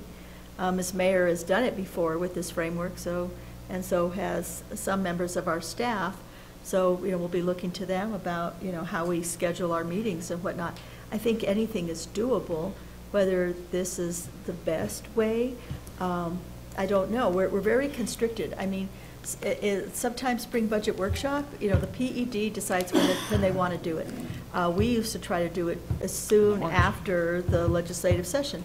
The fact that they've pushed this out to April, I don't think they're really thinking about what this means for school districts. Now, with that said, I think that we can look at the factors, and Richard can pretty much calculate where I think we're going to be.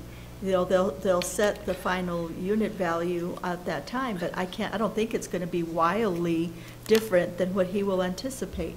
So while we don't get the official till April, I think that we'll have a ballpark idea of how much money it's going to be. Would you not say, Richard? Yeah. So I think that we're not as tied to that. Yes, that's the official, and it's workshop, not workship. Oh, yeah. But when we, so I feel that we'll have a better sense of that. It's not going to be wildly different. And then whatever other wiggle room money there is, if there are these district initiatives that we're talking about, that's probably going to take some up. Most of the new money is going to go to salaries. Quite frankly, I mean, the way the budget's set, I mean, there's not a whole lot of new money besides the salaries anyway, quite frankly. So I think it's going to be more of a reprioritization that the board is going to have to engage in. Vice President Cashman. And just one thing, Superintendent, and this is just my idea, so I don't know that the board has agreed to it, but we did talk at the last board meeting about maybe offering a scholarship to our representative that we send to the New Mexico School Board Association, and we've sent excellent candidates, but somehow we just don't get that. Legally, can we use some of the board money to fund that scholarship instead of asking board members? I know somebody told me before, we said, could we each forego one of our per diems? And somebody said we can't do that. But maybe our legal people could take a look at that to see, so then it could become a permanent, and it wouldn't be based on each board member deciding this year I want to give money, and maybe the rest of the board doesn't want to give. But I think that would be a nice recognition for our kids. Off the top of my head, depends on the dollar amount, but it seems like it might violate anti-donation. And so, but I'll check with our legal counsel. President Price, Secretary Noble, I just wanted to address your question about the amount of time that the principals and the SACs will have to get ready for the meetings. So if you look at the schedule, you'll see that the second line there, complete fair student funding school budgets. So I believe that's a Friday, March 23rd. So what we plan to do is have those available and sent out to the principals. So then we have the summit on the 26th. So those will be available, and if it tracks what principals have done before, 5 minutes after that email hits their inbox, they're in it. So there's already discussions that will be taking place, and they already have thoughts. Most of them have done this about that. The ones that haven't, we have 3 drop-in sessions the next week to specifically support them and any questions they have or ideas that they have that they want to run by the team, which is, you know, typically Deputy Superintendent Sank and Associate Superintendent Dr. Lujan and myself and perhaps some others to be able to provide assistance to them both on program questions and also on logistical questions of the model. So that process is very well attended, and the principals feel ready to head into their SAC meetings. So they will have scheduled their SAC meetings on whatever night makes the most sense for the school. They have the meeting, and then they're ready. And if there's follow-on questions, they have the opportunity to do that before the defenses. So hopefully they will have enough time to have a process of discussion and preparation before the defenses. Secretary Noble? So who do we expect to extend the SAC Summit? Is it really just for principals and school district employees, or is it for everybody on the SAC?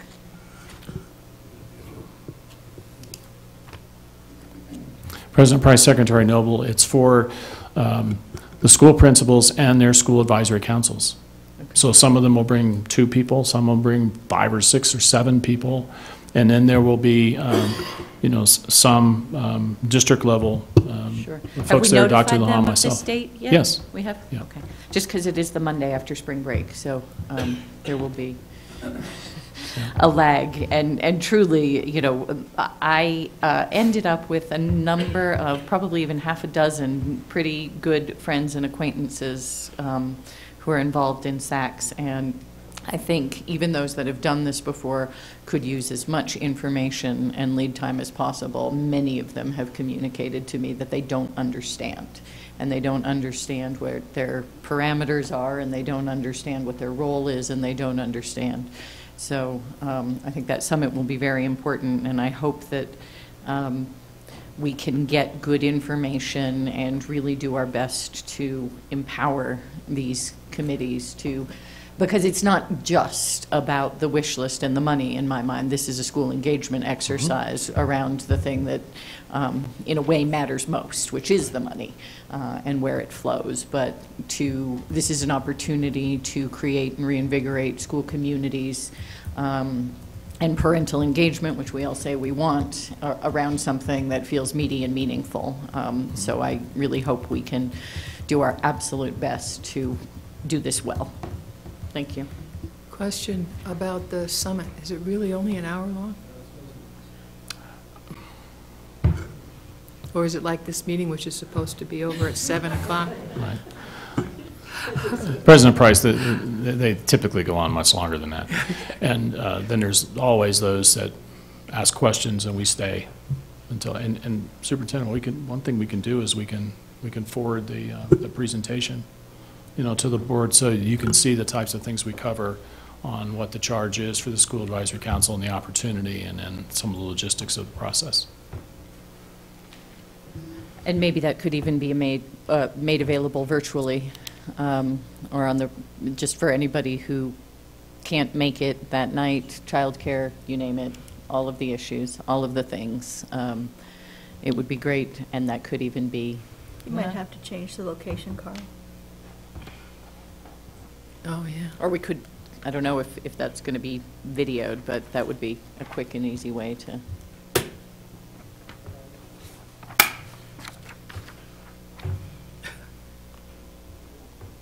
Okay.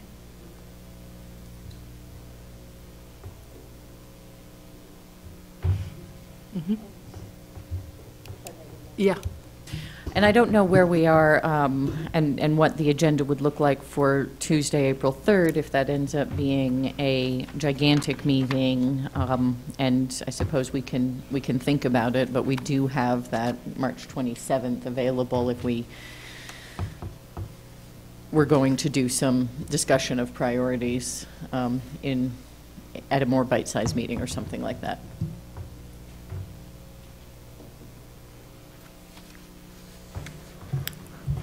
Okay, good evening, Board President Price, Superintendent Garcia, members of the board. Is this in our book? The last page I think it's in the presentation. It isn't. Oh, shoot. Where did this come from? You don't see it in your packet? It's not in our packet. Oh, that's a Shoot. Okay. Sorry about. It's not in this presentation that you've been looking at? No. Okay, well, I'll try to reference. Real quick, I've heard a lot of questions regarding the funding formula, and it's good for a refresh and also for new board members. I also worked at a state agency, and school districts are funded a little differently than agencies in that most of it, 95% of the funding that we receive, and it's probably true for all 89 districts and however many charter schools there are now. It's all funding formula based, and why it's not really magic that we hit it so close. I'd like to think it is, but really we just slowly tick off all the factors that go into it, and some of those we know now. For example, the funding for next year is going to be based on our 80th and 120th day average. Well, we have the 80th day numbers, so we could use that to and that's the bulk of it. You know, that's the kids, and each kid is worth so much as far as a factor. They give more for certain grades because it costs more for that grade too. There's more involved in the education of that grade than others. We also know what's called our at-risk index, and that's a combination of several factors. It's our poverty level, free and reduced, and our ESL, our mobility, and that increased slightly with this last legislative session. So, and that's the fifth bullet down, that the at-risk factor went up. So we know that. So I was able to plug that in. The T&E, which we alluded to last board meeting, Training and Education Index, which is meant to give us money dependent on where our teachers fall. The idea being that the more education they have and more years of experience, the more it costs to their salary is more, so higher factor. So we know that. We know several of these pieces. What we aren't sure of, but we've kind of played with, and really the biggest change in the scenario between the baseline scenario 1 and 2 are the unit value, which is the golden number that we'll receive at the spring budget workshop. That's what each of these values, these program units, are worth. And so that's really where all the increases are basically found. You know, how much the unit value may go up from one year to the next. What we've done is we painted a couple scenarios where if it were a 1% increase, as you could see, we would have a surplus, albeit a slight one, and as we discussed, any surplus would go into the compensation that increase in the teacher increases that we've heard of, the increase to the tiers that were on that legislative slide that Carl had provided. So right now, these are best, to our best knowledge right now. Some of this may change, albeit slightly, but biggest being the unit value, and we'll find that out that first week of April. Yes. Yeah. So. Madam President, if I may, Ms. Sink had a couple of comments about the SACs that she thought it'd be important for you to be aware of. Ms. Sink? Madam President, members of the board, Secretary Noble, I was thinking when you made some comments, I just wanted to make sure that all of you know that we do SAC training in the fall, and we work with the SACs on, you know, a well-functioning committee, if you will, that helps run the school so that they understand, you know, the formal way of doing things, and then they can do the subjects based on their need of their school. And we did a survey just recently to look at the subjects of what they're talking about during the year, so that this isn't, the budget isn't something new all of a sudden. It's something that's literally talked about all year. But specific things, for instance, about school goals, initiatives, even RTI, parental involvement, how do you increase it? So they help with that. RTI, response to interventions, so interventions when kids are having trouble. Some things that I was excited to see that they're talking about was academic rigor, their focus for the year. I can tell this came from Pinion on this one. It says Pinion playground progress, SB 9 mill levy, textbooks, parking lot security. It just goes on and on, dual language programs. So if they're talking about this during the year, you can imagine they're going to talk about it during budget if they're worrying about the dual language program because it costs money. So the unfortunate part, which I think we all know, is that once we pay for all the, let's say just even in middle school, the math teachers, the English teachers, based on their number of kids, there's a very little at the end on what we're going to pay for. So that's where they have to really decide where that last bit of money they could use. And that's where it gets hard to decide, are you going to have a full-time counselor, or are you going to have a little bit more money to do some other things? So it is tough on them. And I wish that we had more money for our schools. So, but I just wanted you to know it's a year-long process. Thank you. Vice President Cashman, and then Board Member Garcia. Maybe Superintendent, you can remind the board, have we scrapped where we went ahead and we, now I forgot the names, the acceleration zone, the transformation.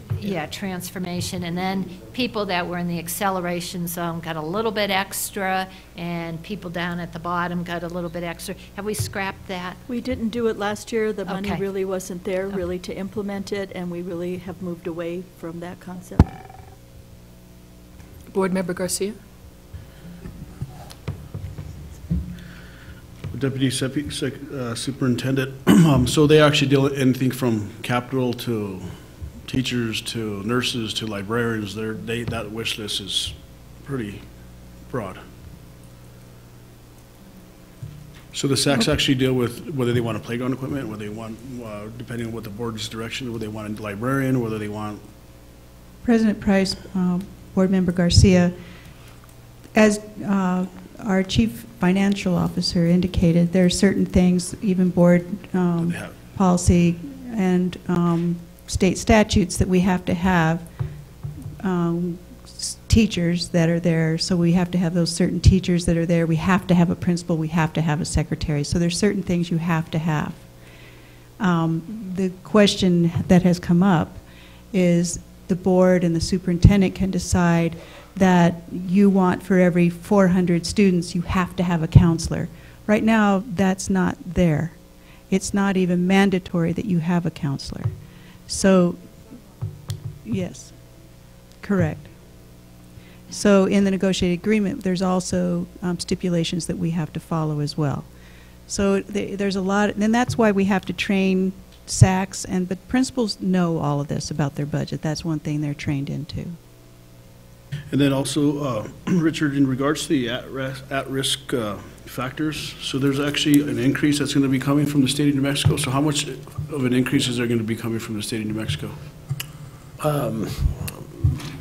Board President Price, Board Member Garcia, it's a good question, and I could isolate that change itself and see what it would generate as far as additional program units.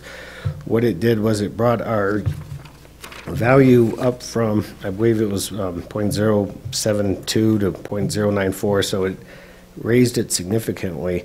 And as a whole, I believe, and Carl could correct me if I'm wrong, but we have a higher than average at-risk factor, so I believe it would benefit districts on our side of that average better than, or more than it would those that perhaps don't have as high of one.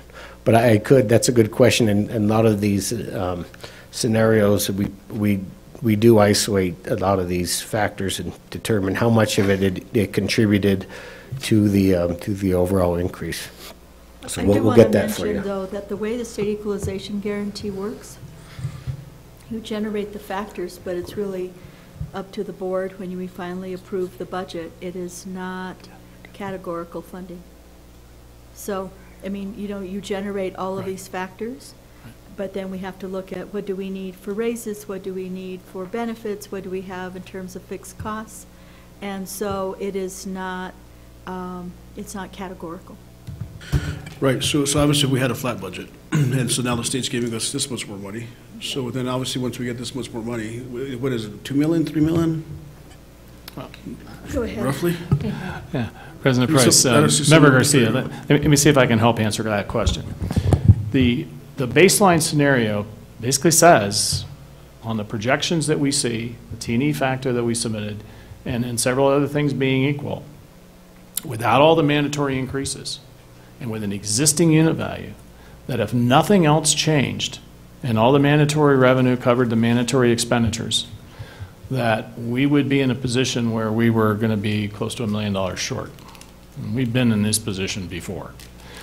The scenario 1 basically says, and scenario 2 says that we're not the only ones in the state that are losing enrollment in our training and experience factor. We're not. It's happening all over the state.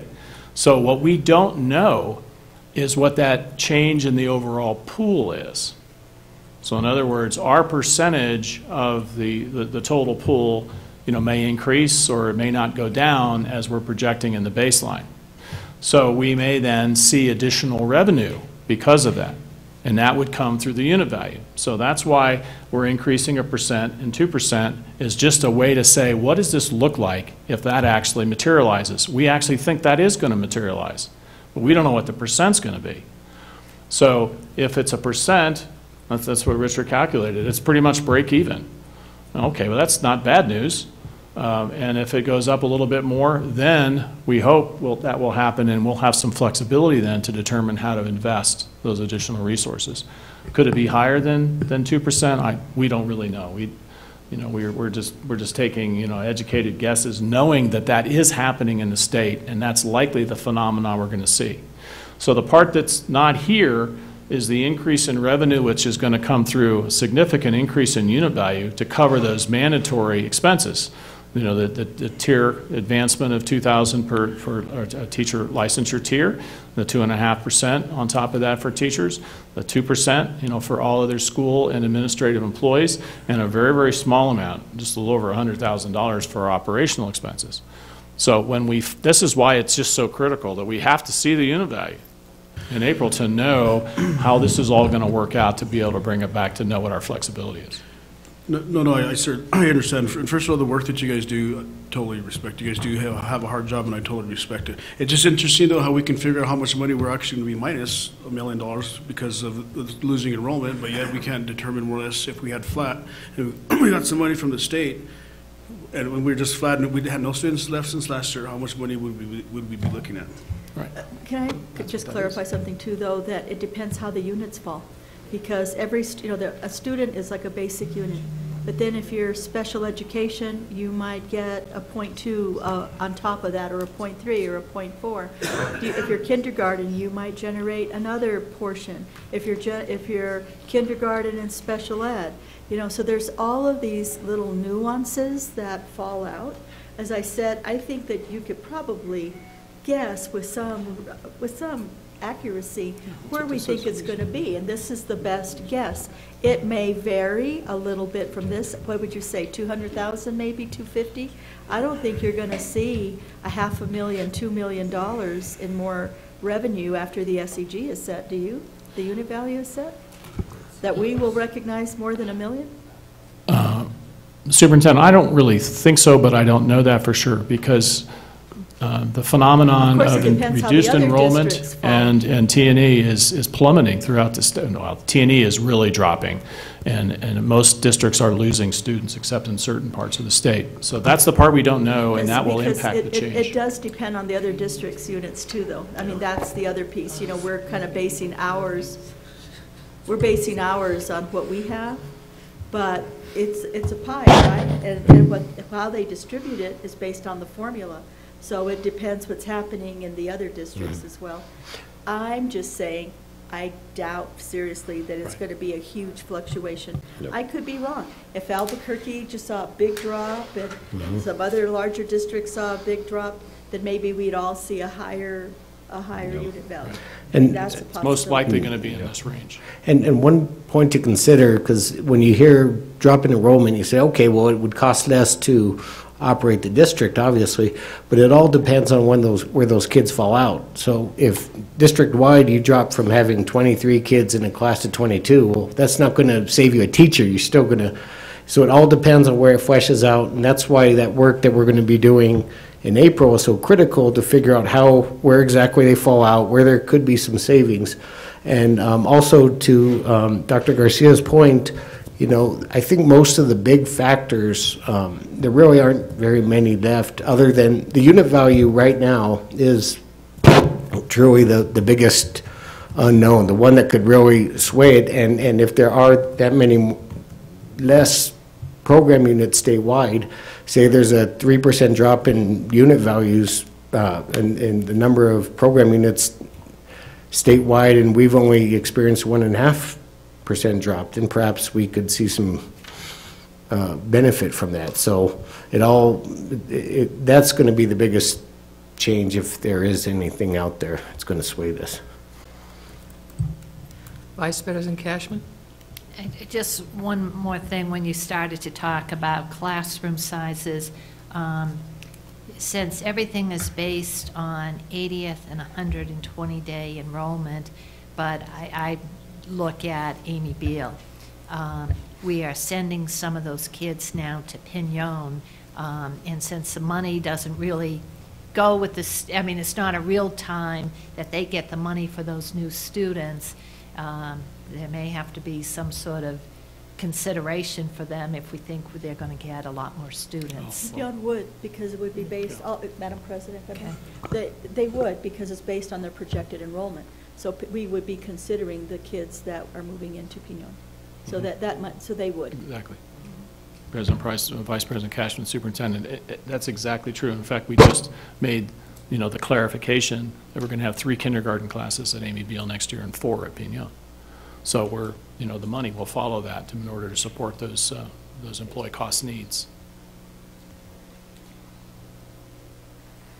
Okay,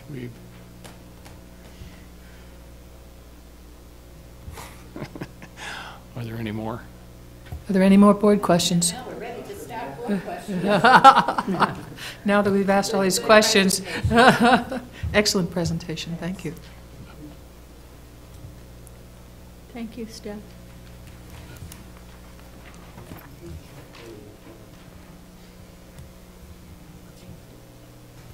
Looks like one of my classes before I was being evaluated. Raise your right hand if you know the answer. Raise your left hand if you don't. I'm kidding. All right, since we have, does that conclude?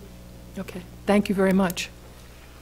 Since we have Board Member Garcia here now, let's move back to organization of board members, and the first one is to elect the president.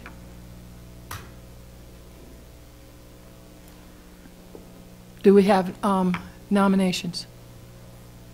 Secretary Noble.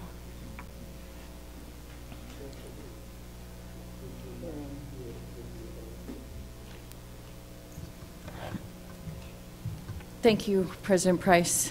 I've been thinking about this a lot, and I am going to nominate President Price to be the president again, as I have agreed to do that.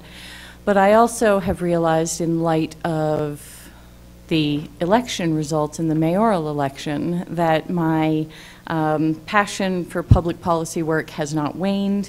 I certainly have seen how much more the city could do to support the schools, but I am passionate about doing this work for the schools as well, and I am eager to work harder, and I know that there's a lot to be done. So I also would hope that my colleagues on the board might consider me for this role.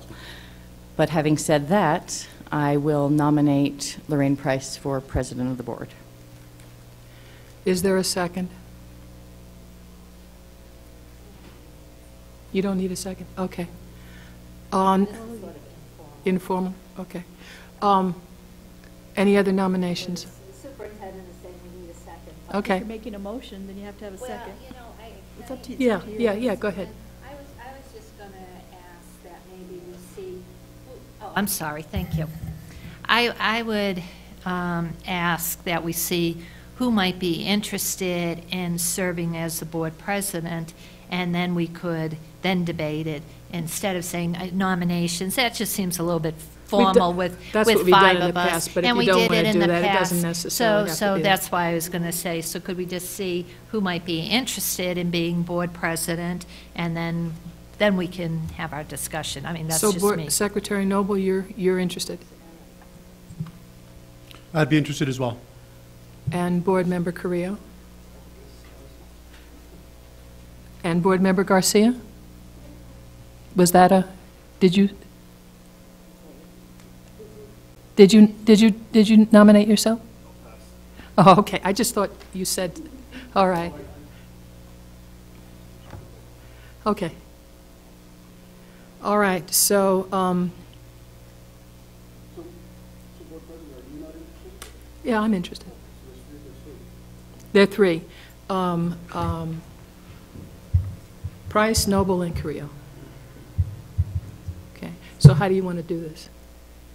Well, you know, I mean, maybe, I don't know. I thought it worked out well the last time where you don't see something happening and then you say, oh, okay, the vote's already taken and so when we did it for Rudy, we all wrote down our name and who we. Oh, you want to do it that way? I don't know. I'm just suggesting that might be a way to go. I don't know. I mean, Is there I'm anyone okay. else interested in that? That's right, that's what we did with Rudy and. Yeah, we didn't, did we announce it? Yeah, we have to announce it. So there's no pre. All right, you want, how many of you want to do it that way? That would work. Okay, you want to use this? Sure. So we're consistent, please? Yeah. Okay.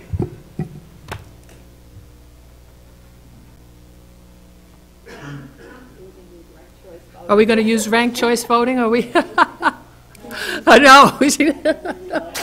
I don't know how you do that with. And then just pass it down.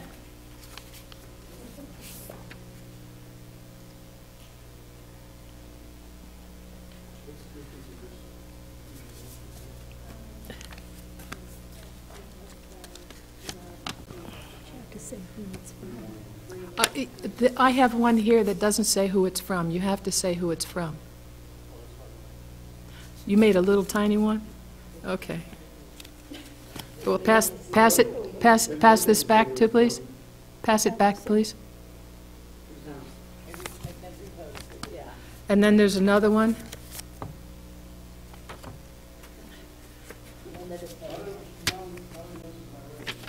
Okay. I didn't know that.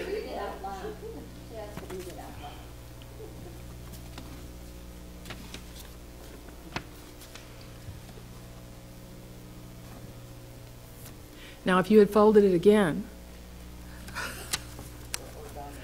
Okay, so Mr. Garcia votes for Steve Carrillo. Kate Noble votes for Kate Noble. I wrote Price for Price. Or The Price is Right, whatever. Yeah. Board Member Cashman votes for Steve Carrillo. And Steve Carrillo votes for Lorraine Price. No, Steve Carrillo votes for Steve Carrillo.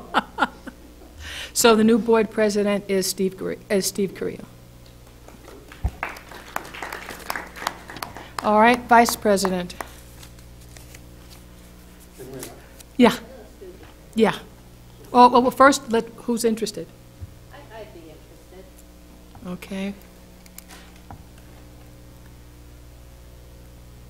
Anyone else? Well, our vice president is Vice President Cashman. No one else showed any interest. We need to take a vote just All right, all right. Write down your name and write down who you're voting for. Do I have to save these? No.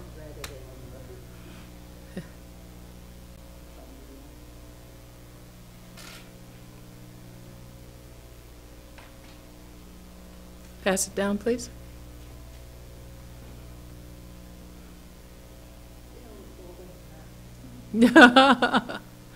He wants to make origami. No. No, we're not. All right. Rudy Garcia votes for Vice President Cashman. Maureen Cashman votes for Steve? It's what it says here. Oh, no, Steve, did you vote for Maureen Cashman? Yeah. Oh, okay, I'm sorry. It was underlined, so sorry. Secretary Noble votes for Cashman. Cashman votes for Cashman. And Lorraine Price votes for Cashman. So our vice president is Maureen Cashman. Secretaries, anyone interested in being secretary? Ms. Noble, anyone else? Okay, let's vote. I'm sorry, you are? Okay.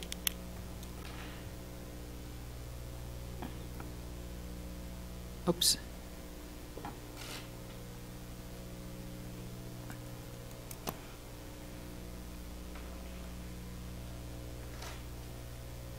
You don't have to fold it again. It's a spoiled ballot.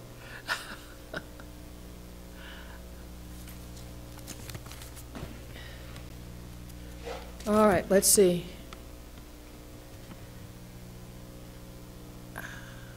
I guess this is the same way he voted last time. So Steve, did you vote for Rudy? Recommending Steve submits at the bottom. I couldn't read submits. Okay. Rudy for Rudy. Cashman for Garcia. Noble for Noble. And Lorraine Price for Noble. So our secretary is Rudy Garcia.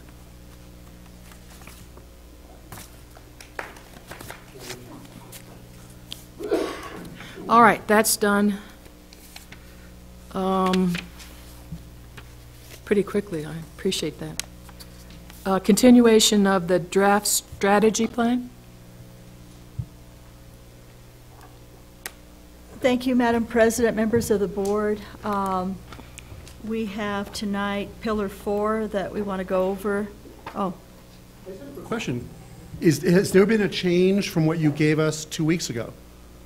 No, we're moving on to... There are some changes on this one, and they're in your book. From what we had before? Yes, sir. Got it. Okay.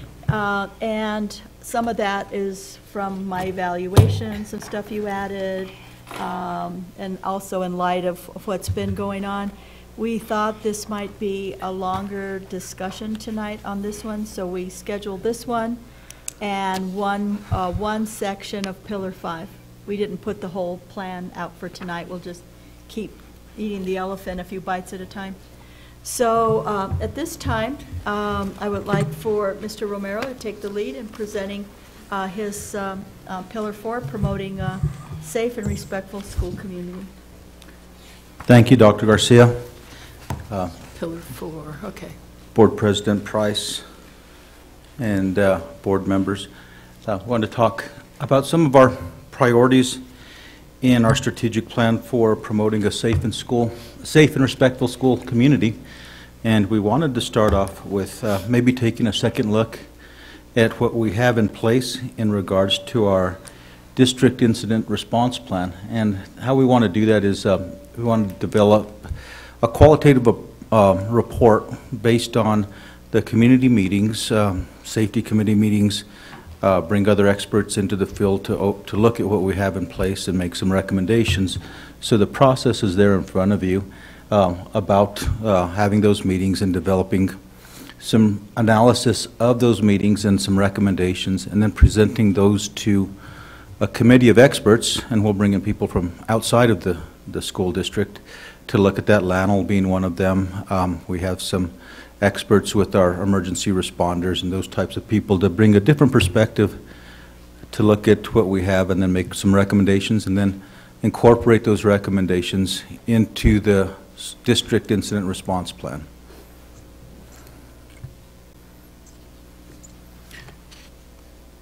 Are there any questions about this first initiative? I would go through just some of the strategies. We won't get into, all of the tactics. Okay. I didn't want to go through them one by one, but I certainly just highlight a couple. Okay. Again, the meetings, we've had some pretty successful meetings with the community that have been very enlightening with some of the concerns that they have and information that they've brought forward. And again, that committee that we were talking about of experts being able to review these findings. And in the end, I mean, develop or improve our safety and security plan for the district and incorporate actually, those. I think somewhere something got lost in translation. It may be in yours or in the others, but those are really tactics. They're not strategies. On 4.1A, you know, those are tactics. Okay? So we just need to, where's Ben? I don't see Ben. He's over here. Okay, I can't see you. Oh, there you are, Ben. You're driving the presentation. Anyway, go ahead. President-elect? Administer and survey for stakeholders. That's so vague to me. I don't know, put it on the paper and whoever wants to take the survey, I mean, just, what does that look like? So we probably, you know, will look at a sampling. Probably, we may look at our principals, our teachers, our parents, students. Might talk to high school students, so. Okay, within the district? Yes, sir. Got it, okay. That's, okay, that clarifies it a lot. Thank you. Vice President Cashman? Can I just ask a question so I make sure? So when we say we're going to review safety matters with subject matter experts, and if they're not here, are we bringing in consultants? And if we are, then we probably need to budget for that. I mean, Possibly, I don't know. Okay. we may see who we can get in kind, which we very well may. Okay. You know, if we're working with the police department or someone from Lano, or looking at, you know, what university police maybe are doing, or what's happening with the Albuquerque Public Schools Police Department. The county, some of that I think may be in kind. I don't foresee having to pay for outside consultants. I really do think that we can get people to help us with this. If we can't, then we'll look at what we can adjust in our current budget. So, obviously, this whole plan has to be completed by June 30th. So it's going to have to be a reprioritization of funds from this year, vacancy savings, wherever we can look at if we do need to expend any resources.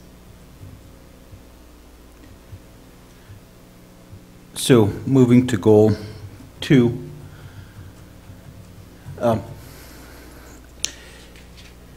There's a survey, the Quality of Education Survey. I think it's very telling, and it may be very telling this year, but there's a simple question on there, and it asks how families rate their school as being a safe place for their children. And I think being able to improve that to 100% by the year 2022 is a very achievable goal. I mean, we do have some work to do to get there. We're usually in the 90th percentile or higher that I've seen it over the last several years on that survey. This year it might dip because of the circumstances that we have throughout the country. But I think that is a good indicator, and perception is reality to people, and it's important that we work on those perceptions to make sure that families and students feel that they're safe inside the school. We also want to increase the percentage of schools meeting the security design standards as we talk about new facilities opening across the district. Every year we come up with some improved security design standards that we put into our new schools, and we want to make sure that we improve and continue to do that, and make sure that we have every school in the district meeting those standards at some point, and we're always working towards that.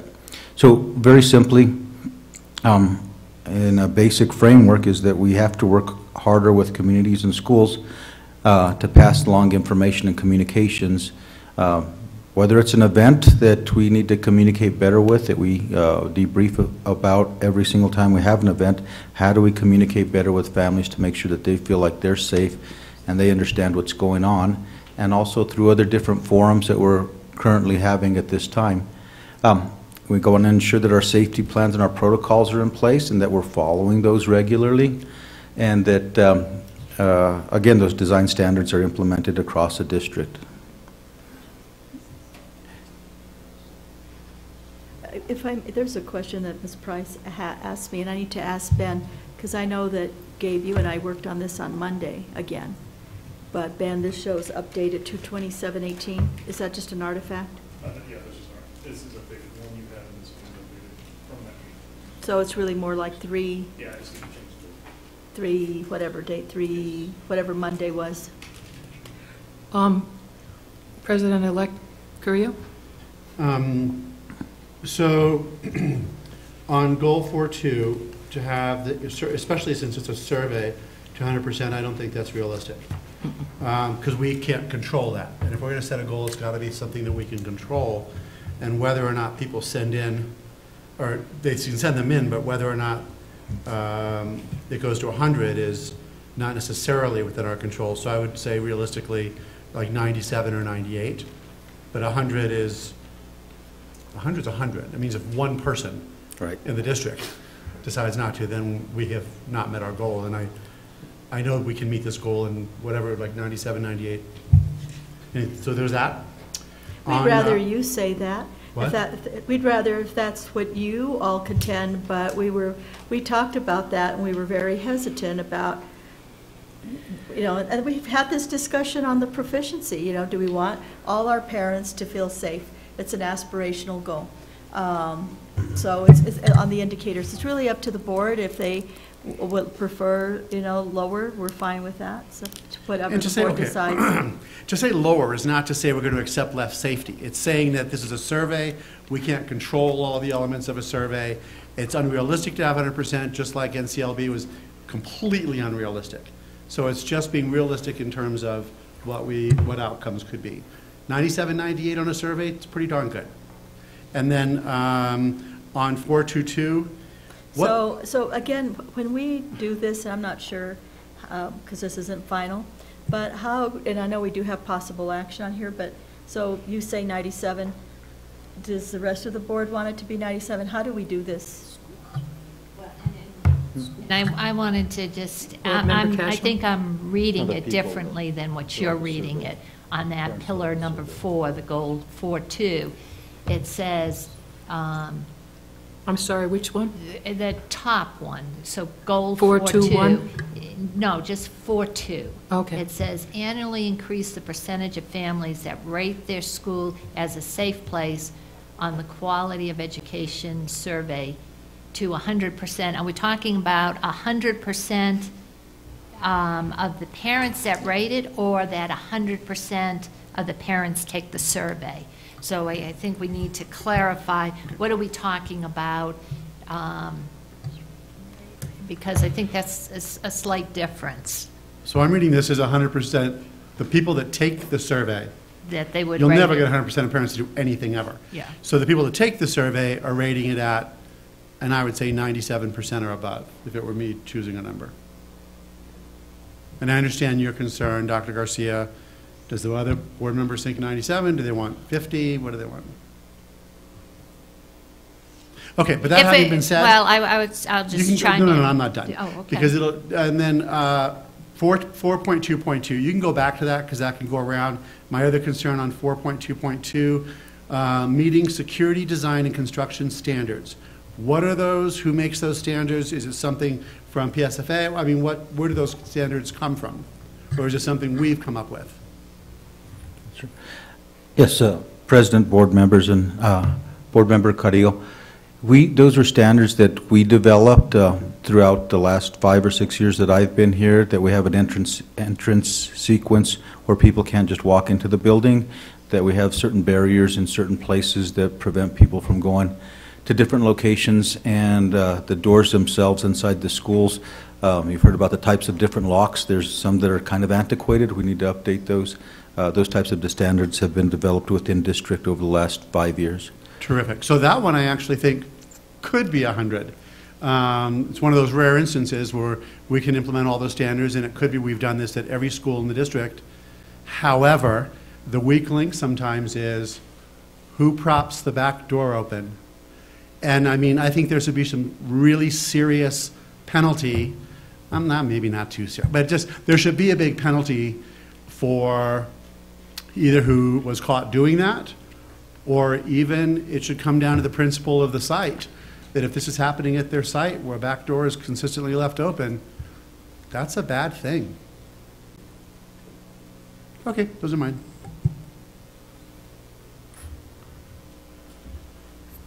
Vice President Cashman.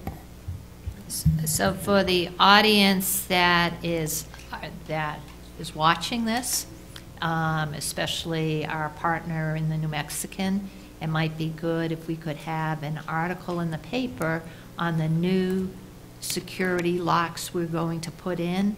I think that would help the community understand we are taking positive action, and maybe if they could do something about that before we give this survey, people would start to feel a little bit better.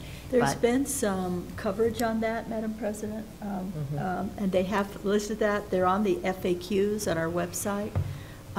When we did a robocall, we also told parents to maybe check our website with the FAQs.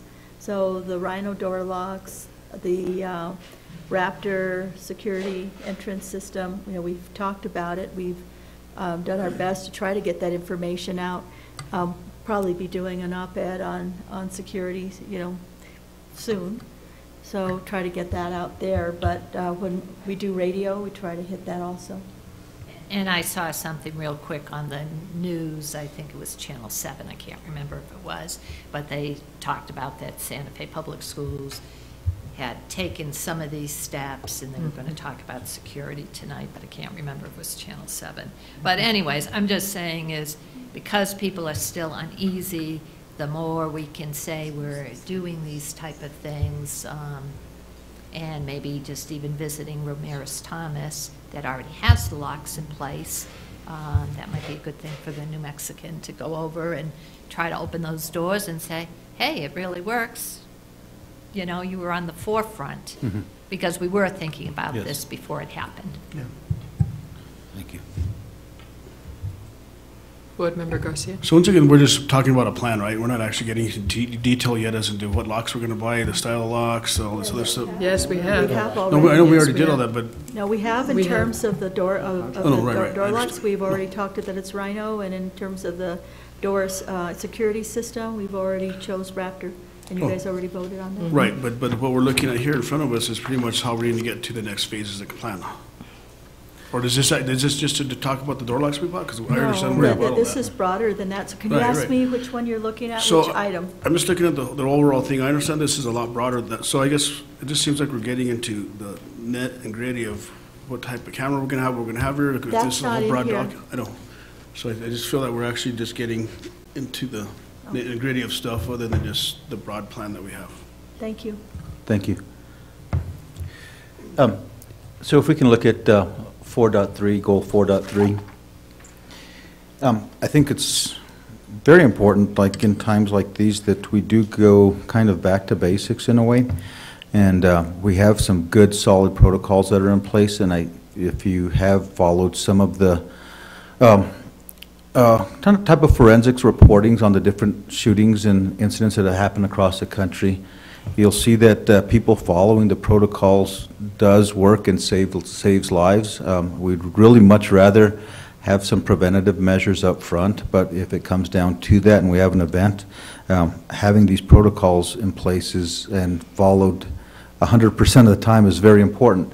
So what we do in that case is through our district audits, which we're out doing now today, we were doing some, we go out and actually check that those protocols are being followed, and we give a detailed report to the principal and meet with the principal and talk with them about any deficiencies that are occurring. Excuse me, if I just may clarify, because you said it sort of casually, like today we went out and did it. They've been doing that all year. He just meant like today they went out and did one at a school. But these have been going on, these safety audits throughout the year. This is the 6th year that we've been doing them, so we have a good baseline of information. Last year, we scored on average throughout the schools with about 40 bits of criteria. About 89.9%, I think, was the average across the district. So we want to continue to increase that to get to 90% or better and continue up that trend. Once you get up towards the top, because these are unannounced visits that we go in and check this sort of stuff, it does get a little bit difficult, and Schools really have to be on their toes, but it is achievable. We have many schools that do very, very well in the high 90s in regards to that. And then emergency drills, conducting those on a regular basis. I think we've done some fantastic things across the district where we're having compliance high 90th percentile with the drills.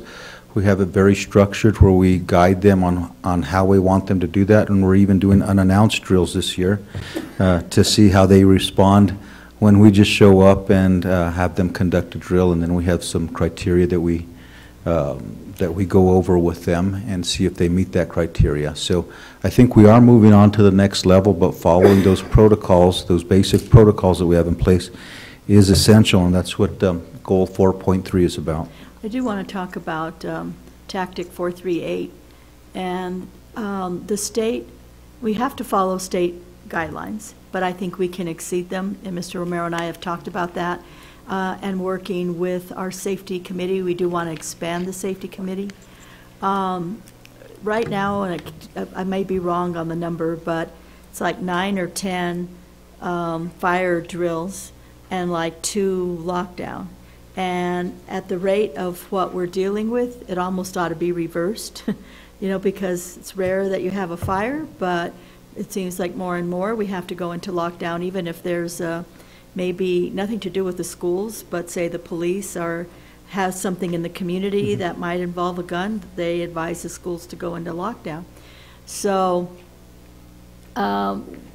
we will be looking at a different protocol possibly, and perhaps adding a few more drills that may not be required by the state, just to make sure that they have more practice, because I don't think 2 would be enough to really get people in a rhythm.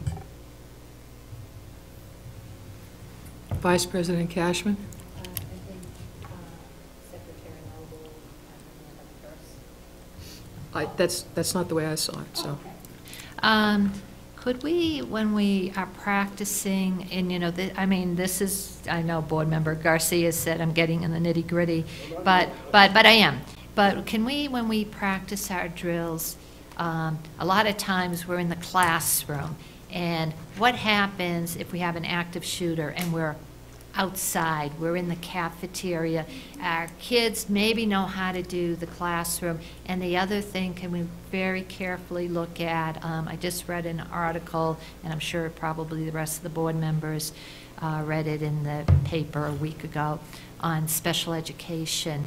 I know we're pretty good on if you're in a wheelchair or you have a mobility issue, but what about when our kids have autism, or how are we responding to that? Because since, especially at the elementary level, since we removed a lot of the aides to having one person have a classroom aide, that aide would accompany the child, we sort of removed those for mainstreaming. And so now I'm concerned, that we may have more. I know she's not here. I was going to ask. No, but if the IEP, if a child requires a one-on-one aide, they're going to have them. I mean, you can't district-wide say we're removing those aides. If on the IEP a child's supposed to have it, they're still going to have it. Now, if we have site-based some of those kids, we have done that. But my understanding is you have been working with Ms. Lucero on that issue, and we can spell that out in greater detail. And we have talked at the staff level regarding having different scenarios for lockdowns, and they actually have practiced them. I know like Capitol High has done some pretty interesting things, exceeding looking at and she's had grade level meetings where they have actually talked about these different kinds of scenarios. I think that what's happened has really heightened awareness. I'm very proud of a lot of our principals and leadership that they're taking to be clear about making sure the kids are clear what to do in different kinds of instances. But we'll continue to drill on that and focus on that and be more specific in the plan, which in my goals, you asked to see the plan, I think, by June 1st. So we are very cognizant of having that done by then. And making a point on this, do you, if it is a drill, do you just say this is lockdown? And if it's indeed an active site, do you then say this is not a drill? President Price, our practice to this point has always been, whether it's a drill or the real thing, we announce a lockdown. That may have to change with these locks coming on board, right? So we always have to adjust our protocols and tactics to adapt to different things. So I would expect that as these locks get installed, we'll be practicing with those and come up with new protocols, which may, because we can still open the door, but I mean, there's some details there, probably getting too far into the weeds. So we'll come up with some processes, but for the time being, it's just plain language. We don't do code blue, code green. It's a lockdown, it's a lockdown, it's a shelter in place, we call that. If it's a fire drill, it's called an evacuation. That's the language that we use. Okay. Now, I just wanted to tell Vice President Cashman that when I was assistant principal at Santa Fe High, the kids who had autistic children in their rooms, if I knew that something, a fire drill was coming or a lockdown was coming, I would give them advance notice. I would just say, having had, you know, a couple of special needs kids in my class as a teacher, one had an AIDS, some did not have AIDS.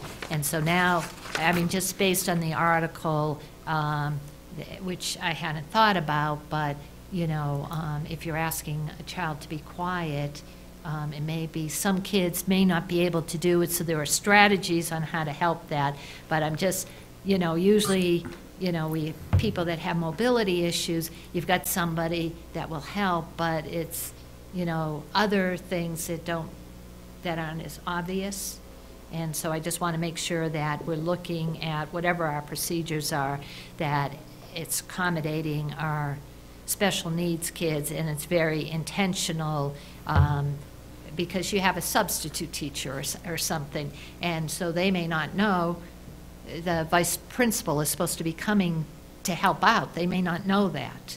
And the other thing I think concerned me, and I thought this is where President Price was going,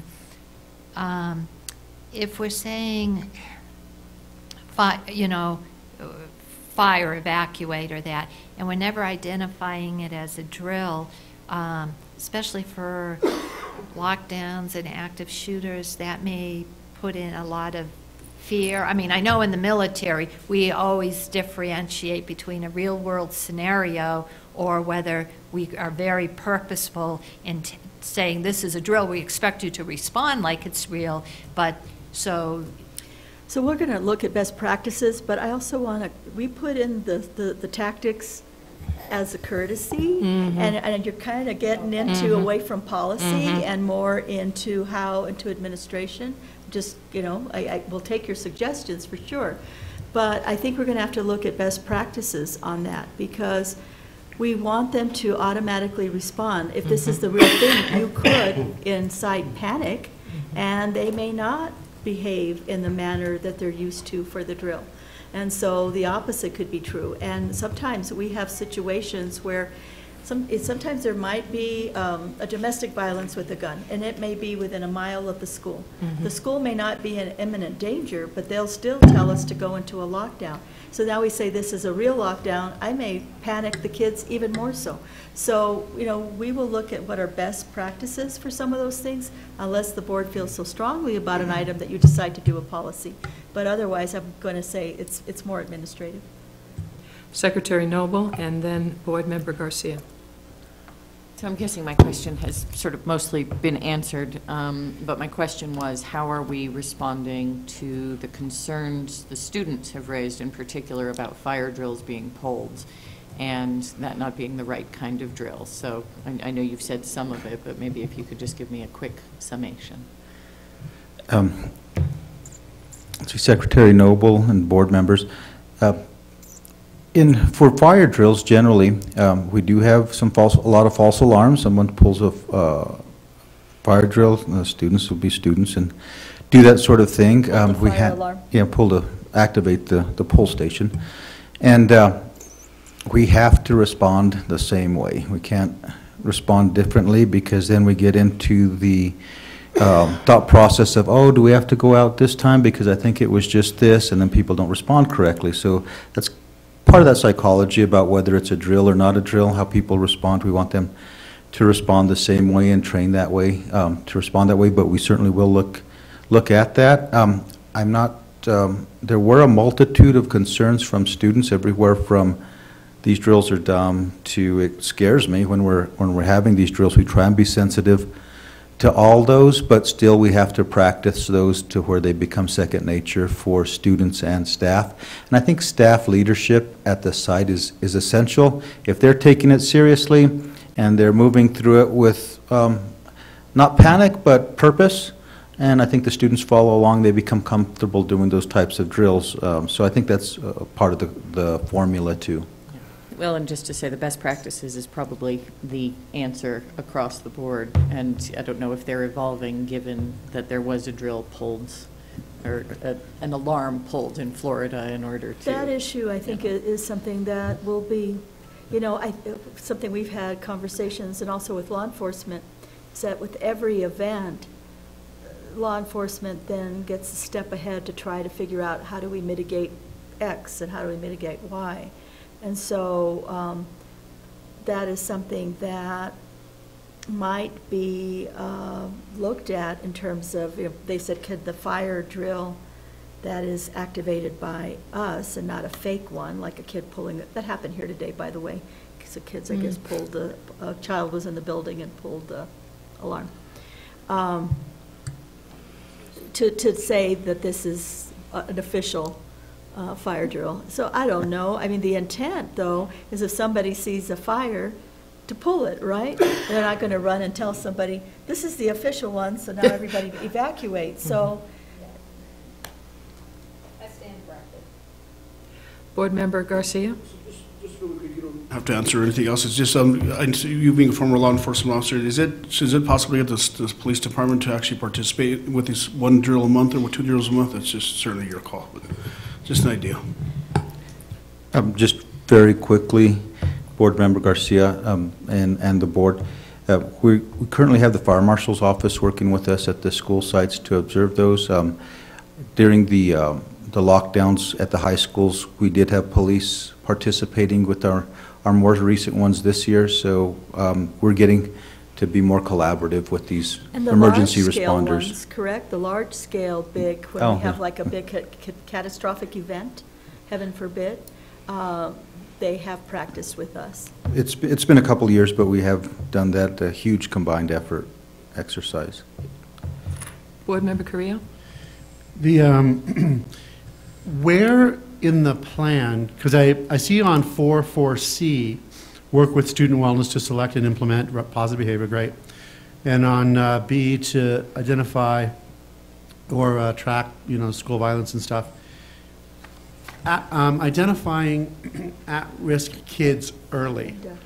And so I'm just wondering, I know I don't see it written here, so I'm just curious as to where it may be. It's in the academic section, if you recall, where we talked about I didn't go back to that because I was only looking at this. Behavior discipline. And then just, it was incorporated in that area. Okay, that's the number one. I'll go back and look at that. And then but we will look to see if we need to beef anything up, because cool. this is a reiterative process. And then as well, one of the risks, and I think I mentioned this, maybe I mentioned it last time with number one. If a youngster in elementary school, cruelty to animals is a precursor for cruelty to humans. So they're practicing on pets, rodents, whatever, before they graduate to doing something really horrific. And so if there's any, I don't know, if a parent tells a teacher, or if one kid tells another, or whatever it might be, because that really is a precursor. There are, we have either threat assessment teams where if they feel a child could be a threat to themselves or others, where there is, considered imminent danger, but then on the other hand, if there is aberrant behavior, these students might go to a SAT team, student assistance team, evaluation. So those things are on the radar. So I think we've moved on to goal 4.4, which is having a program that promotes respectful, positive behavior throughout the schools, and also identifies students that have concerns.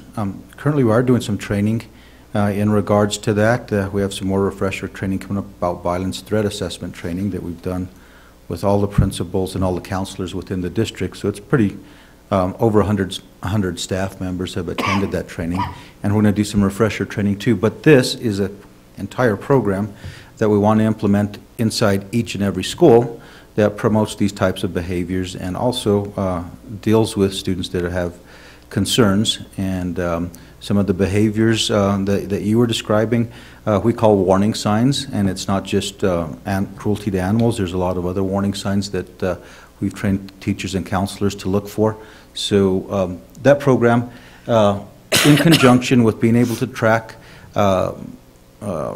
acts of misbehavior, I guess, by students that involve violence or threats of violence, I think needs to be part of that too, so we can see how we're doing and be able to measure our progress in that respect. And again, that will be, we will work along with curriculum, Linda's group, when we implement that program. So we'll be working alongside with our partners at the school when we implement that program. Vice President Cashman? And this is just a suggestion. Since we're talking about student wellness, at the beginning of the year, do we give anything out to our parents on resources such as the Sky Center, suicide prevention hotline, you know, just different resources that parents can use? President Price, Vice President Cashman, we certainly do. The wellness team is fantastic. They give literally like notebooks to schools of things that can be shared with parents and their parent nights and their introductory nights. So yes, and I can also just follow up on anything specific that you might think of, just to make sure. It's always nice to have more ideas. So if you think of something, don't hesitate to email me.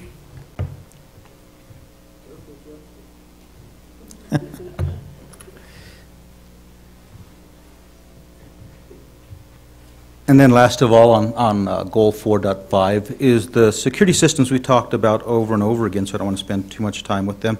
But the Raptor system, about the visitor management system, and then the door locks, the barricade door locks at the school sites. They are big projects, so I think it is important because we're doing these district-wide everywhere, so you have protocols you have to look for, installation procedures, how staff are trained in those, and how do you evaluate if they are effective.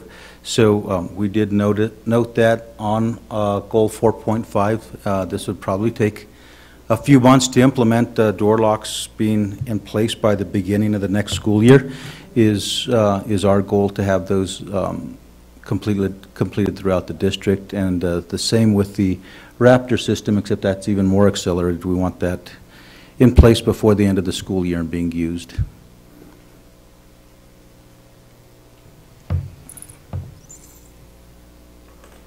Anything else? So the reason why... Vice President thank Cashman? you.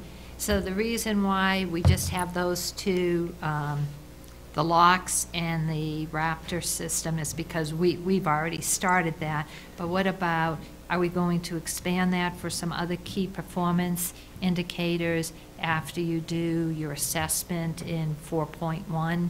Because I'm sure there are other things, you know, like bulletproof glass or whatever. I'm sure there are other things that need to be looked at. So are we going to expand that after we see what our community and our partners tell us we need to do?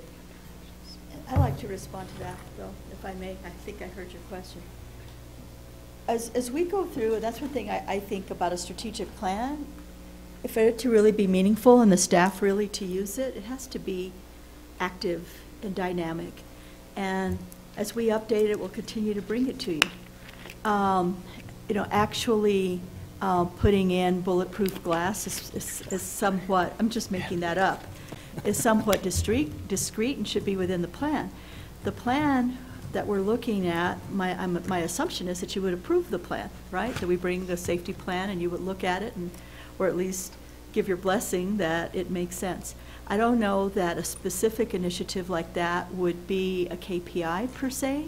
Just like, we didn't put door locks, or did he put it on there?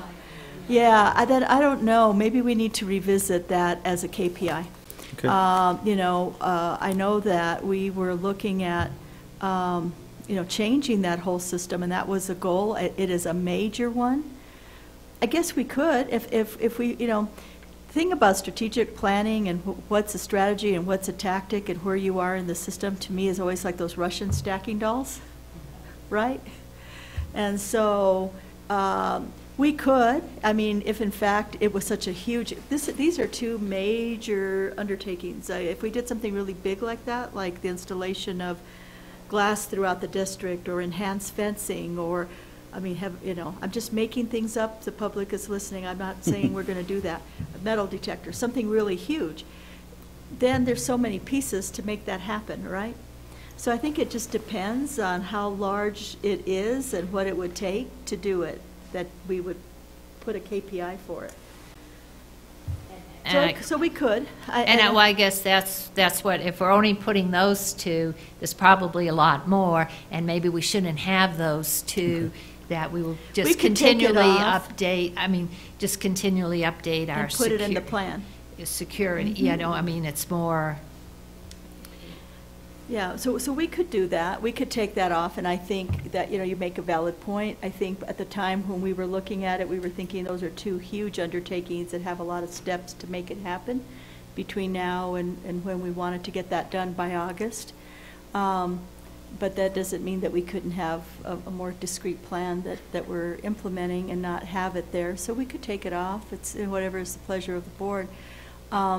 Before we move on to the next one, I just want to ask, as we go through these, I just want your guidance. Mr. Carrillo made some specific recommendations on the KPIs. So what is going to be the process for that? You did a couple, not major, but you made a couple of changes. And so what's the process with the board? How do you want to do that?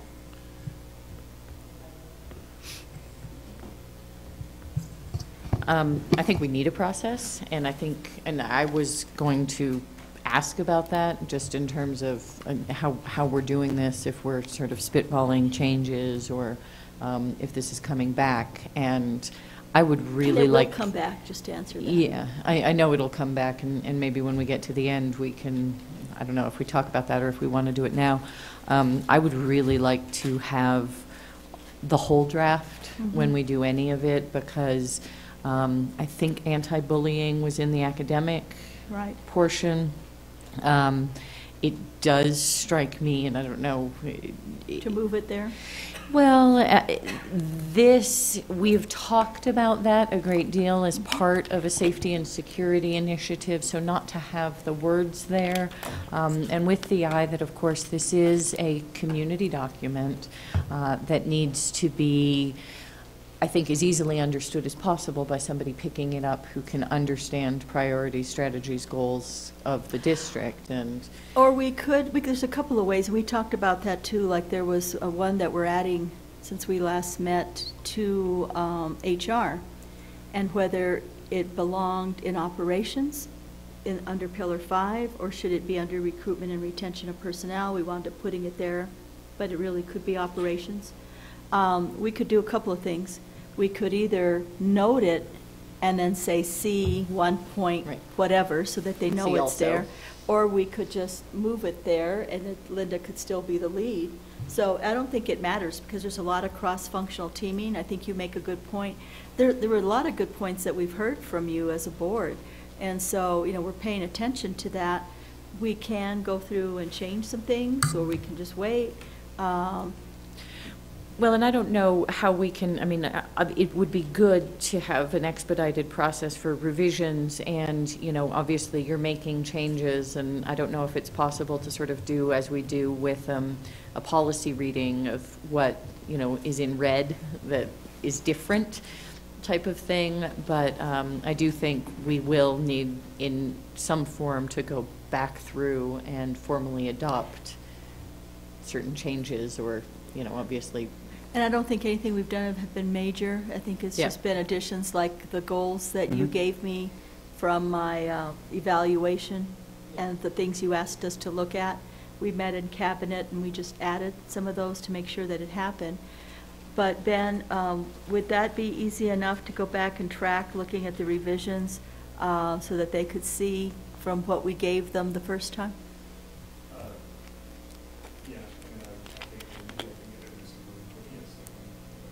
Well, we can also compare it to one of the documents they have.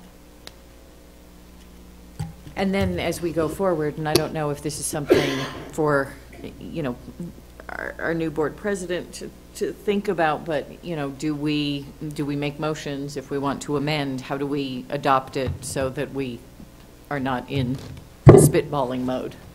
Well, we can't make motions if it isn't an action item. We can get a... You know, oddly enough, you guys had it listed tonight as possible action under here. And that's something we've been doing just to give the board the flexibility if they did want I to just take noticed action that. on something. Well, and just to be clear, what I'm asking for is something in the future. I think right now we're still going through and in an understanding exercise and spitballing exercise, and that's fine, but I do think we need to have a way to formalize this in the future and to... Give us direction, Yeah. right? So may I suggest something? Maybe I can meet with the president in terms of a process for that? We can talk about it, Mr. Carrillo? Sure. Vice President Cashman. Unless I'm missing it, one of the things I think we're missing under the safety and security is talking about our emergency response center. You know, and I don't see that here, you know, so let's say we have a hazardous spill or something. Everybody's not going to be going, you know, it's going to be managed from a team, but I don't see anything here But talking these are, about I mean, that. those are things that are already in place. I mean, the strategic plan does not list every single Right. protocol, everything we have in place. It's mentioned in the safety plan, I would imagine. And so when you see the safety plan, you'll see it there. But this is, the whole strategic plan, there are so many other things. These are Okay. like some of the key things to move or that are different. But when you see the safety plan, the command center is in there. Yeah, that's what I was looking for. But again, if it doesn't get in here, do we fund, and I know we asked our legislatures for some funding for that command center. If it doesn't get in here as one of our key priorities, it's probably not getting funding. You know, so I don't know, I'm just something to consider about. So the safety plan is in here, and it will be in the safety plan on that point, Madam President. Mr. Carrillo has I see his hand. Board Member Creel? So I would ask Ms. Cashman, I don't know if you ever read, when you were on CRC, if you were compelled to read, the strategic plan that was done in 2011, where, you know, there were some goals like this, and then there were 131 or something things. And the thing is, my sense is, we don't want to get into the 131. We know that there's a working plan, a safety plan for the district, for classrooms, more general language, and the drill down is not going to be in the strategic plan. The drill down is going to be in administrative regs, it's going to be in policies and procedures that are done at each school site, specific to school sites. But so I don't want us to accidentally get dragged into the minutia when the strategic plan has its goals, its purpose, and some KPIs, and that's it. So if we follow that type of logic, then we shouldn't have the door or the Rhino system in the plan. But what I'm just saying is, in a strategic plan, if it's there and it's called out, you tend to fund those things. It's important to you as a community. And so I'm just saying... That was the second part of what I was going to say. In terms of, and I think you're going to do that anyway based on what you said, Gabe, is changing the language of, 4.5A through G, where, you know, because I know the goal is basically you want a visitor tracking system and you want safe entry and exit to the buildings and safe entry and exit doors that can lock down. And that's all you really need. And then you come to us and say, okay, this is what we purchased, is this, because we did. We already approved the contracts for Raptor and Rhino. And so you're right. It doesn't need, Maureen, you're right there, and I know that's, Gabe heard us earlier and is going to change that. Okay. Thank you for your input on that. Vice President Cashman? I know President Price is getting tired, but I'd also like to say I'm I'm very... not getting tired, I'm in Okay, pain. okay. I'd like to say I'm very pleased with the progress that has been made in safety and wellness throughout the district. Since I was a teacher to now serving as a board member, CRC, I've seen vast improvements, and every year I think we're improving it. So thank you to the staff and everyone that works on that, because I do think we have jumped leaps and bounds. Thank you. Thank you. Board Member Creel. Just finally on security and stuff, and I had a note to myself at home that I wrote, and it's we might come to a point where we have to think about kind of the wellness, the risk factors, what's going on at the elementary level, mids, and high, and all these things, balancing that against things like bulletproof glass.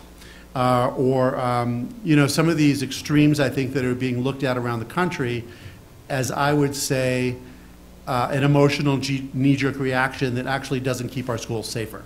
And so because if we're going to, and granted this money doesn't have to come operational, it can come from SB 9, but hey, it's coming from somewhere.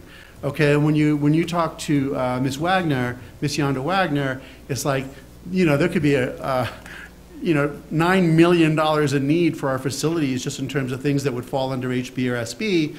And if we take some of this money, that means something's not going to get done. And so we have to be super cognizant of that. And does this really make our school safer? And then, and on that vein, and I might, I don't know if anyone's noticed in the national news, just media in general, the conversation has totally changed. It's not even on, you know, gun registry control, different things. It is so on school safety now, as if our schools are unsafe. They're really trying to convince us that our schools are unsafe, and they're not. So I just don't want us to get like sucked into that because it's expensive. I hate to, it's a fad, and it happens after every horrible, horrible incident, and then, but we never address ever the problem at hand. And I would go so far as to say, I would bet, and I'm not a betting man, that in Florida, they knew full well the NRA was going to file a suit, take it to the Supreme Court, and that they would very likely lose. And the NRA could go back to business as usual.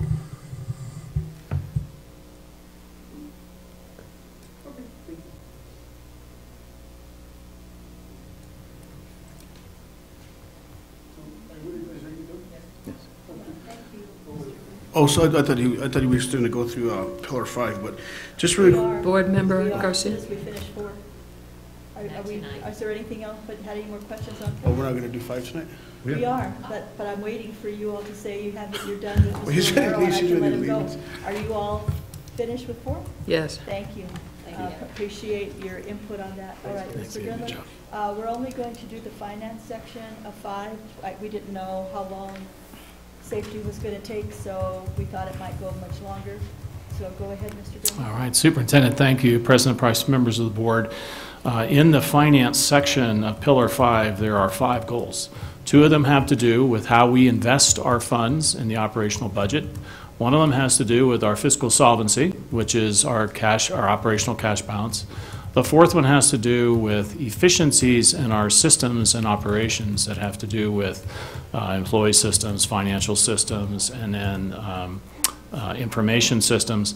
And then the 5th one has to do with developing plans, financial and operational plans to support an increase of investment and hopefully parallel results in extended learning. So very quickly moving through them then. Goal 5.1. It's provide effective stewardship of district resources to obtain optimal learning outcomes by ensuring the financial investment in instruction, school supports, and school leadership will meet or exceed the state average for school districts between 7,500 and 17,500 students measured annually for the next 5 years. So this is a creative way to say and benchmark our investment in our schools.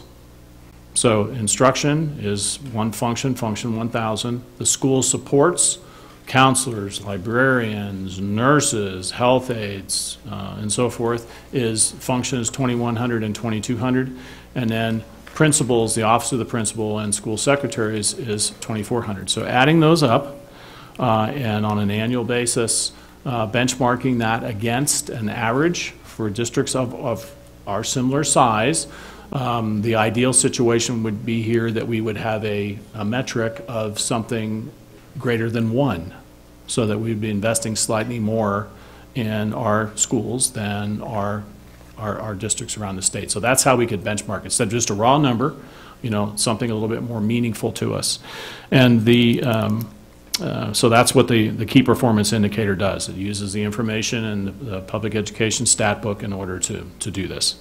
And so the strategies really are what we talked about tonight. We're following our budget process. We're establishing priorities. We're moving through the whole process. We're, on a detailed basis, rolling this whole thing up and making it very visible, transparent to the community what our conversations are, and establishing that, and then managing ourselves through the year with the flexibility to respond, but then ending the year and then establishing what happens with that benchmark. So goal 5.2 is the inverse, which is our investment in district administrative costs. So it's the Office of the Superintendent, which is function 2,300, and then the other administrative offices, which would be human resources, business services, and largely student data, and adding that up, and then doing the same type of thing, benchmarking ourselves against similar sized districts, and the ideal indicator here would be something slightly less than 1, so that our investment is slightly less in those. So that's what we would be looking to be able to gauge ourselves on a basis where we have some relative understanding of districts our size and our investments, the decisions we make in the budget process.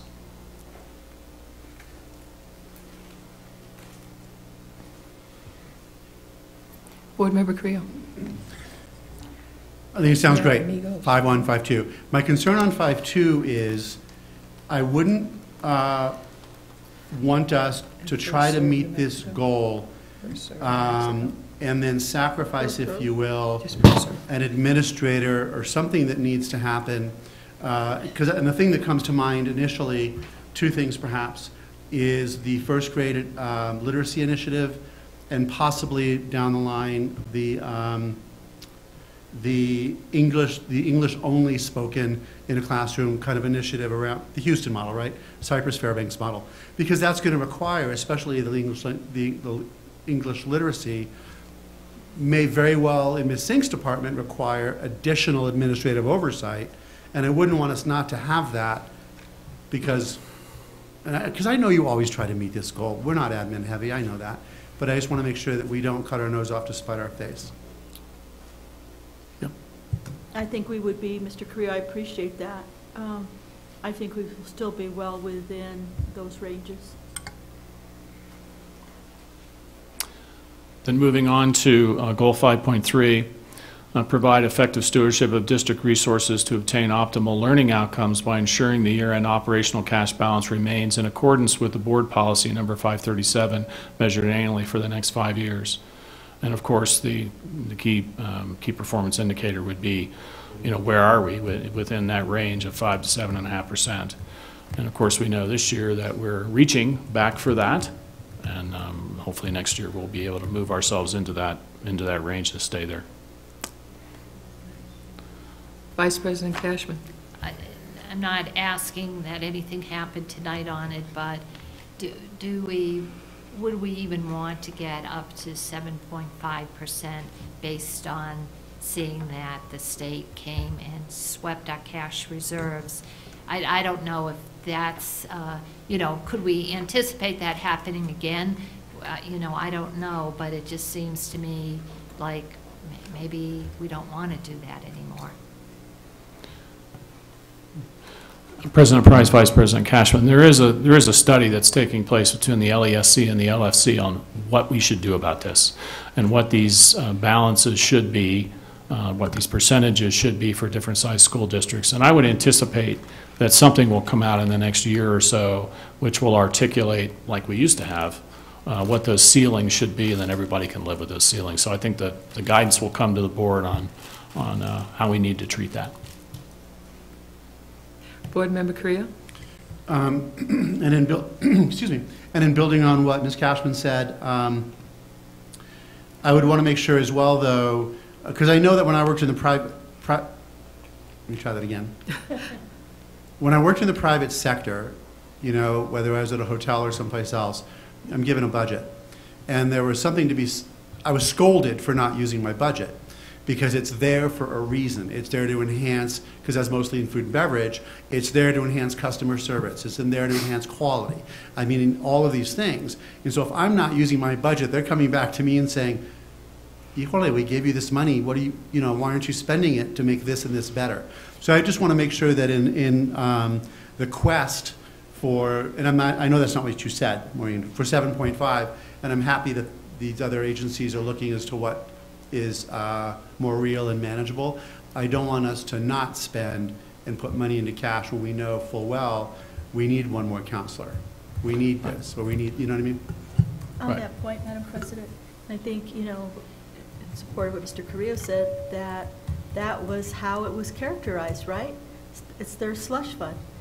They're not expending it on children. You know, they have that money and they're saving it. And no, I get that we need to have solvency and whatnot, but perhaps we might just want to change that we would aim at a, you know, a balance that is fiduciary responsible, or fiduciary responsibility and meets the needs of students. yes, something to that nature, and that the board decides that based on the need, because on a given year we may find that we have more need for X, Y, and Z, and that might be lower. And I know we do that. I mean, I really think this Right. district is exceptional at that. And everyone, that's exactly why our projection as we move, in probably the next study session, what our projection for the cash balance will be at the end of the year, that we solidify as we move forward, and then based on everything that's taking place, what it looks like for the next year, so we can make those decisions. So we know if we want to take flexibility in any particular year to do something perhaps extraordinary, or maybe even one time in a given year. But I think you just hit on the key point. If we're going to incur reoccurring costs in salaries, then that's probably, can't do that. we should not be using a cash reserve for it. It's a one-time. So just because I know I'll have some people that will calmly and say, okay, you can give us, you know, a better raise here, you dip into it, and that should be a, you know, cash reserves are not for reoccurring costs. There used to be a board policy that was established when I was here. We can look and see. I don't know if you all ever would have changed it. I was saying there was a board policy when I was here that said, because that's part of what got Santa Fe Public Schools in trouble, was using non-recurring revenue from sales of property or whatever kind of disbursement. Yes, and yeah, many years ago, and not this board, and or even in recent history, but that was part of what got the district in trouble, and there was a policy passed that said you could not use non-recurring revenue for recurring expenditure. And I'll check to see if it's still on the books, but it used to be a board policy. I don't remember. But I'll certainly echo that. We definitely don't want to do that, and we would never recommend that. But there may be some things which, you know, are important programs to get started and launch and test and whatnot, that we would have some flexibility on. Okay, so the next goal is goal 4, which is create a 5-year life cycle plan for district data systems, primarily finance and human resources. This is all about improvement. So we'll be looking for improvements to enhance effectiveness every year, and planning those and then implementing those improvements. We've already started this team, where the team primarily is information systems, human resources, and business services, to be able to identify improvement areas, not only in working together, but in specific areas. For example, we had, you know, a personnel compliance finding in our audit this year that really required a pretty significant amount of automation on how we do our contracts and signatures in our contracts, among other things. So we need a team to be able to address those things, to be effective in improving ourselves, and in this case, removing an audit finding. So the fifth goal is increased funding availability for elementary and secondary, extended school year programs annually for the next 5 years. And so this involves a KPI of improving funding for elementary extended school year learning by a minimum of 5% a year or 25% over 5 years, which sounds pretty aggressive until we understand what the LFC is studying and recommending and what the legislature is funding. There's a significant increase in K3 plus funding for this next year. So if our application for that increase is approved, then we will be making a strong move on that KPI in FY19 even. And then increased funding for secondary extended school year programs by a minimum of 2% a year or 10% over 5 years, knowing that this is an investment which is going to improve student outcomes. And so Board Member Creel? Just one more thought on the strategies. I mean, a part of this is to be able to evaluate the effectiveness of programs today, you know, where additional funding could improve student outcomes, and build the plans around that. Thank you. My concern would be on goals 5, 1, and 2. We don't have control over that. So it was like in the last strategic plan, there was a goal of having no D&F schools, right? All B's. We had no control over that. That's a PED thing that it's been debunked. It's a mess over there. So for us to set a goal here that we don't have control over, because we don't have control over the money, and that's what it is, it's a money goal, I would be reticent to put that there because we're setting ourselves up for failure. President Price, Member Carrillo, I hear exactly what you're saying, and we had a bit of reticence in putting this in here. But we know where the studies are. We know where the direction is of state funding, that K3 plus and pre-K are very, very high priority programs that show a return on investment which is higher than practically any other dollar investment the state can make. So that's where it's moving. And this year we've already seen an increase in K3 plus funding for the state in excess of 25%. For next year. Why don't we modify that to more, we will apply to try to, we will make our efforts to increase to that That's level. what I wrote something along the lines of make every reasonable effort to achieve the necessary funding to. Okay, I got it. Now the other part of that is you can apply for the funding, and if you get the funding, that doesn't mean that you're actually going to have a program which is increased by that, because we have to have operational plans and learning plans to be able to fill those seats. So that's really what part of this is too. So it's true, the funding has to be there, and we have to apply for it, but we have to be able to execute, or we don't end up getting the funding. We get an initial approval, but we don't get reimbursed for it. So that's what a part of this is meant to be, is to be able to support our efforts to, reach for, this push for additional resources that are out there. So maybe we just need to say it better. So I'll work on that one with the superintendent and deputy superintendent. Can I stand for questions? Any more questions? Thank you for your presentation. Thanks. Let's move on to, did you have something you wanted to say? This isn't about a question for him. It's, I'm trying to think of who was here. I don't know if Maureen was here. I think you were here for this. Did you read 5.6? Oh. Right. It was an entire Saturday and then some. Híjole. Oh, boy. Well, at yes, least we have did till we 2021, right? Yes. Yeah. Oh, boy, oh, boy. That was not a labor of love. Okay, once again, thank you. Moving on to board discussion, the NMSBA Excellence in Student Achievement Award nominees. I asked you to think about it, but I also thought about it, and I had 3 suggestions I would like you to think about. One is Math Amigos. The other is First Serve. And the third is Nancy David.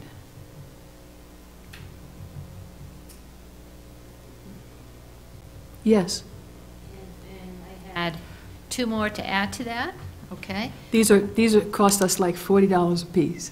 Yeah, well, I'm No, I'm just I'm not, throwing. I'm yeah. not complaining. No, I'm no, just no, saying, it's it's not rough. saying, Yeah. I'm just throwing these names out, because, you know, I talked with you about Nancy Davis, but Jeff Isn't it Gephardt. David? Isn't it Nancy David?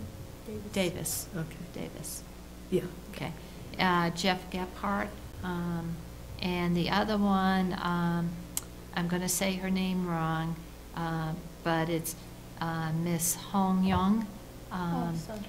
Yeah, the Ramirez Thomas music teacher, because, you know, she's there, you know, teacher retirement, she was there with her kids. I mean, she was at the mayor thing. So anyways, those are just a couple of other names. And I have one other name was Gabe Romero.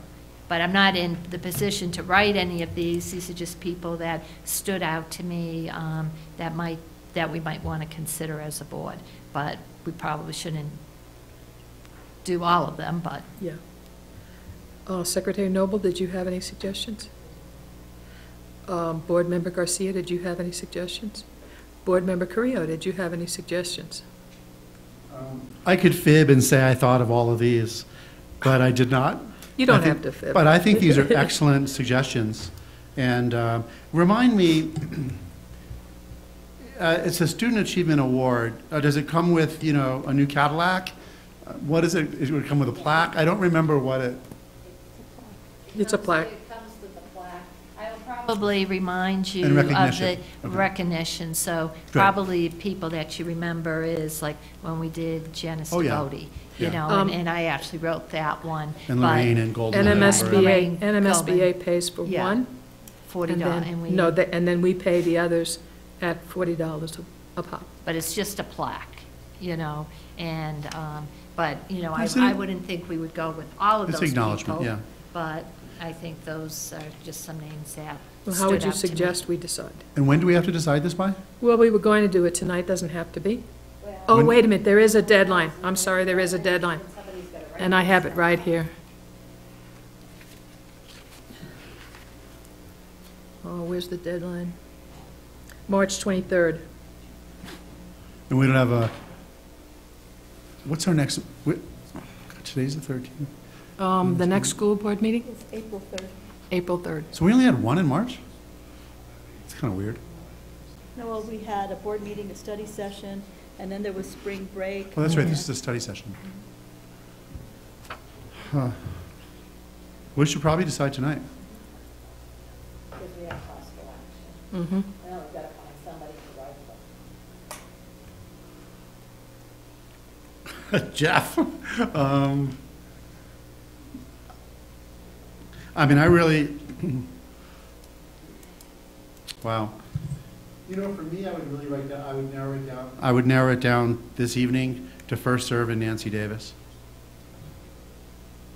To just two. There's so many people that are just amazing in our district. That's just me.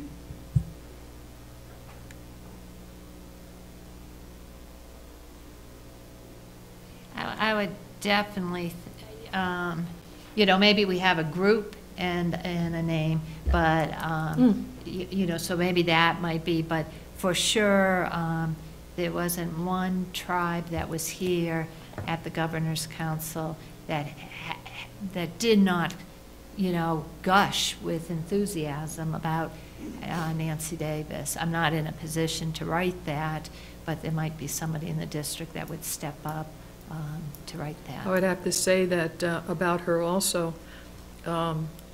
We had 2 tickets to go to the graduation ceremony for the Indian school, and Michelle Obama spoke at it. And Linda Trujillo and I went, and we had very, very good seats. And I can't tell you how many people came up to us and tapped us on the shoulder and told us how valuable Nancy is to them, and how much they respected her.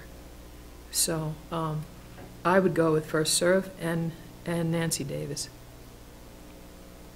I don't know if Mr. Garcia or Ms. Noble, you guys know what First Serve provides and does. And what's really been amazing to me is how much she personally has done herself, and the money that they've raised and the scholarships that the kids get without a whole lot of fanfare. She really has never asked for anything. I mean, we are working with her on a big project, and then she'll be asking for some stuff, but for years, years and years and years and years of service. So I think it would really be great for Ms. Brenner and for Sir. I'm just putting that out there. Are we in agreement? Board Member Garcia? Madam President, I'm actually totally in agreement. Just really quick, I met Mrs. Brenner probably about 8-9 years ago, and she actually got some legislative money appropriated to Powaka schools, and we actually built some tennis courts. I was a project manager and built some tennis courts for her, and updated a tennis court in the Nombe area, so she's well deserved. So if there's no objection, I'm going to submit those two names.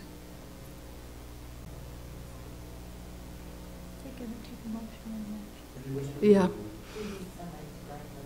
Okay, we'll take care of that. We'll take care of both of them. So I move that we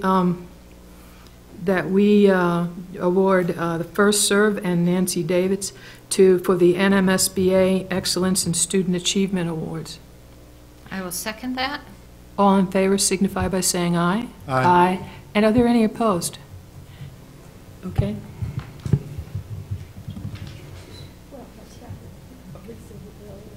Take care of it. Yeah. Won't be Jeff, but I'll have somebody. All right. Okay, then we've moved into board discussion and possible action. And then I would like the superintendent to put on the agenda for the next school board. Oh, wow, we don't have it until April. Well, then I need to talk to you tonight, okay? I was watching TV, and the board president of Albuquerque was interviewed, and it turns out that Albuquerque gets money from the NRA, a lot of money from the NRA. It goes to their ROTC. So I did some research, and we get money from the NRA, and it is a grant, NRA Foundation. So I would like to move that we withdraw that application, and that we have nothing to do with the NRA. Can I get a second, and then we'll have discussion? Second for discussion. Okay. I would just, and also, you know how they vote. They always vote the way they do down there, because David Percy's also a card-carrying member. And I think it's really important, though, that we look at. I'm sorry, we can't take action because it's not on the agenda, but we have. Yeah, we can, because this is board discussion possible. But it's not on there. Oh, right, got it. That's right. You're right. Next time, but next time, yeah. But let's put it on have for the discussion. Absolutely, and then maybe you guys could let us know if we didn't, what it's going to cost us if we. It's between. We did do some research because I was notified. I've spoken to them. It's between $2,000 and $4,000 most years. Well, Rudy can write that check. And it's not equipment. It's not actual cash, but it pays for targets, air rifles, equipment, pellets, that sort of thing. Nowhere near the money that No, APS you're right. gets. They get a lot. No, let's definitely. In fact, they get more than almost any school district in the nation. Jesus. They're at the top. I would say that it doesn't even need to be on board discussion. I would ask Ms. Price that it just be on action, because there'll be plenty of discussion around it. Well, you're going to establish the next agenda with the superintendent. Yeah, so on action, and then, because there'll be plenty of discussion around it, and it raises the bigger issue also of school boards throughout New Mexico. Yeah, So thanks for bringing that up. Get with me about the wording. I would like to get a sense of the board on this. I would like this to be unanimous. Is there anyone who doesn't feel good about this? Vice President Kesman. I would just say, if we decide not to apply for these grants, then we're going to have to come up with the money someplace for these kids. So we're trading off, but to just say there's no grants and we're not going to provide money for them, I would definitely be against that. Well, we've had a lot of table pounding and finger pointing and passing resolutions that don't support that really don't have some oomph. I'm saying we need to put our money where our mouth is or not. And for that small amount of money, we can have a cake sale. Board Member Carrillo? And I understand Maureen's point. If it's $4,000, I mean, I'm sure I could go out in the community tomorrow and get some business that really cares about our ROTC to write a check for $4,000. And, but thank you for bringing this to attention, and I totally understand Ms. Cashman's concern. If it were $40,000, that's a harder thing. I still would vote against it. No, I understand, but it's, no, you can't take blood money. And there are a lot of people who apply for grants who don't get them, and we don't then subsidize them and say, okay, you've been getting this grant and you lost this grant, and so we're going to make it up. This is not the first time this has happened, that people have lost grants. And I think we need to stand and deliver. Yes, Board Secretary Noble. I would agree, and I'm happy to work on raising funds to make it whole again, and which goes to a larger point, and I really hope that as we go through the budget, and it's even sort of my thinking around the SACs, is that I think we have to think more about what's possible and where we can, even with SACs and PTAs and other organizations, inspire more resources coming to the schools, whether financial or otherwise. And, we talked a little bit about last time in the strategic plan discussion, the foundation issue and idea. I don't know if that's an expansion of partners in education or what, but I really feel like there's a lot of energy now in the national conversation around school safety, around anti-bullying, around all of these things. And I actually think we have an opportunity to not just make up, let's say, $4,000 in NRA money, but to do more, and that we should think more about an environment that is with an engaged community and with abundance rather than scarcity. Yeah. Thank you.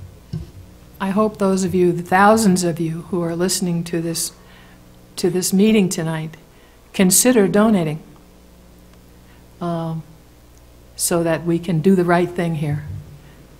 Board Member Cashman. And I would just remind everyone, loads of these groups are already out raising lots of money. I mean, already, and there becomes a point where, we can't keep on asking our students to, raise more, or their parents. I mean, I know when my kids were here, it's just one check after another. It would have been easier for you to say, just take it out of my taxes, but I'm just saying is, so we already have, and so, and I have to say, our ROTC program is world-class, and, I mean, they have brought home honor to our district, and so I'm just saying is, Please don't forget that we voted to pay for them to go to these competitions, and we pay for that. Subsidize some of it, but not all of but it. we did not. We gave them nothing in the past. Yeah. Well, no, I know that. Board Member Carrillo. I understand what Ms. Cashman is saying, but we wouldn't be asking them to do anything. We would find the $4,000 someplace else. Yes, we are asking them. We are. Well, no, we're not asking the ROTC to do anything except go out there and keep being honoring yourselves in your district. And I completely agree with Ms. Noble around foundation work. There are so many districts our size that bring in hundreds and hundreds of thousands of dollars for things just such as this.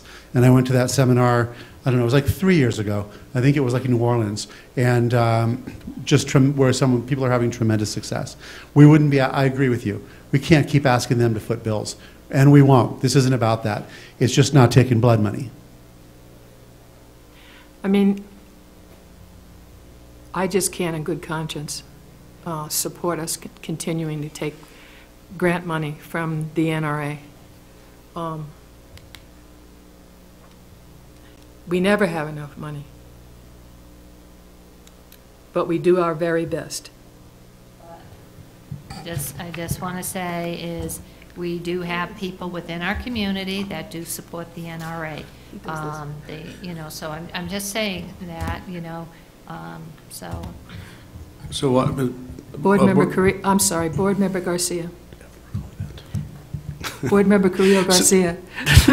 So I understand the $4,000, and I could say I'm okay removing that from applying for the NRA, but I just hope this board doesn't start getting into this huge debate as into, and I definitely understand assault rifles. I actually have many of my friends that actually are hunters that actually are probably part of the NRA, so I don't know. So I just hope that we don't go down this road with that board, with the board.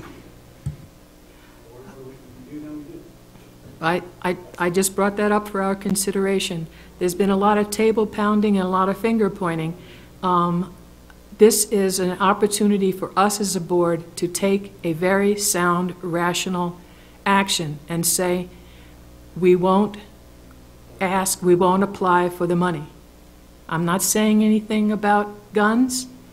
I'm not saying anything about anything other than we will not apply for the money.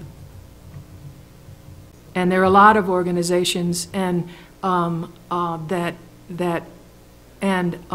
clubs and that we have in our schools that don't have enough money, okay? But this is a very different issue. And I think as a board, we need to stand up and say, no, keep your money. So then it will be an action item, and then we can talk more about it, okay? And don't be surprised if the NRA doesn't start coming at you. Go ahead and laugh. No, I'm not laughing. I understand exactly what you're saying. And I'm willing to deal with that too. I don't care. So I hope you're ready for the emails and the telephone calls and all the rest of that stuff and all the ugliness that they can throw at you. I don't care. So I have one last announcement, if I may. Please. So just really quick, I did just out of the courtesy of the board, I just been dealing with this for the last 3 to 5 months of actually my life as to whether I need to do this or whether I should do this or whether I not do this. I actually love my community. I desire to live in my community, and I'm loyal to the appointment that the board members actually gave to me in regards to this position sitting on the board. I actually am going to still maintain as part of a board member 100%, like Steve says, 100% of my membership to this board. I care about the kids in this community. I care about the community. But I just think out of respect, I just want to let the board know that today I actually filed for candidacy for county commissioner for District 3. So I just wanted to let the board know that like I said, I'm committed to this board, as I told you guys in the beginning, and I just wanted to give you guys the heads up before you guys actually read it in the paper. So I just thought that'd be what I would just want to let you guys know that, because like I said, I am a loyal person. Have you already gone down and filed? Well, good luck.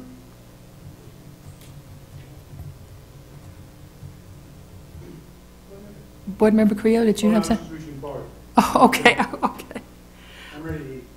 Are there any other, excuse me? That's what I was going to do next, yeah. Are there any other comments before I move on to it? If there are any changes in advanced planning? I'm not an idiot.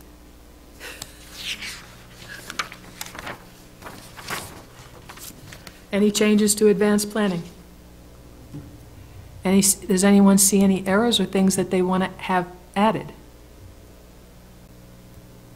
Okay, then, yes. Yeah, before you smack that down, did we want to entertain another meeting on the 27th? Or we think that April 3rd we'll have enough time to talk about budget? What is the pleasure of the board? My sense is we can nail it on the 3rd, but to schedule another meeting because it's not just us. I mean, it'd be great, you know, if the 5 of us and the super could just go, you know, have dinner and hash it out. But then there's everyone else that's involved in having to come. So I'd be reticent to call in staff. And I think we can get it all done on the 3rd. Because I mean, I hear what it is you want to talk about, so I think we can. How do you feel?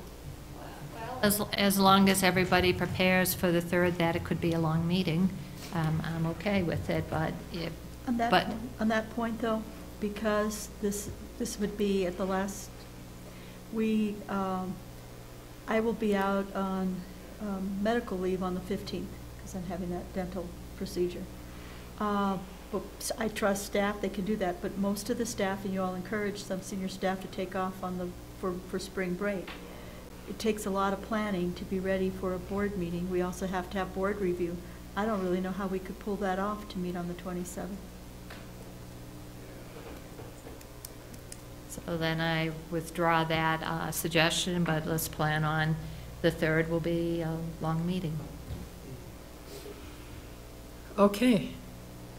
For the last time, I adjourn this meeting. And thank you for your service very much. So, since I only have one of these, would you ask to make another one? Kate, I'm going to need you to sign a bunch of things. Make another one of these and then add the names, and then I'll come and sign it.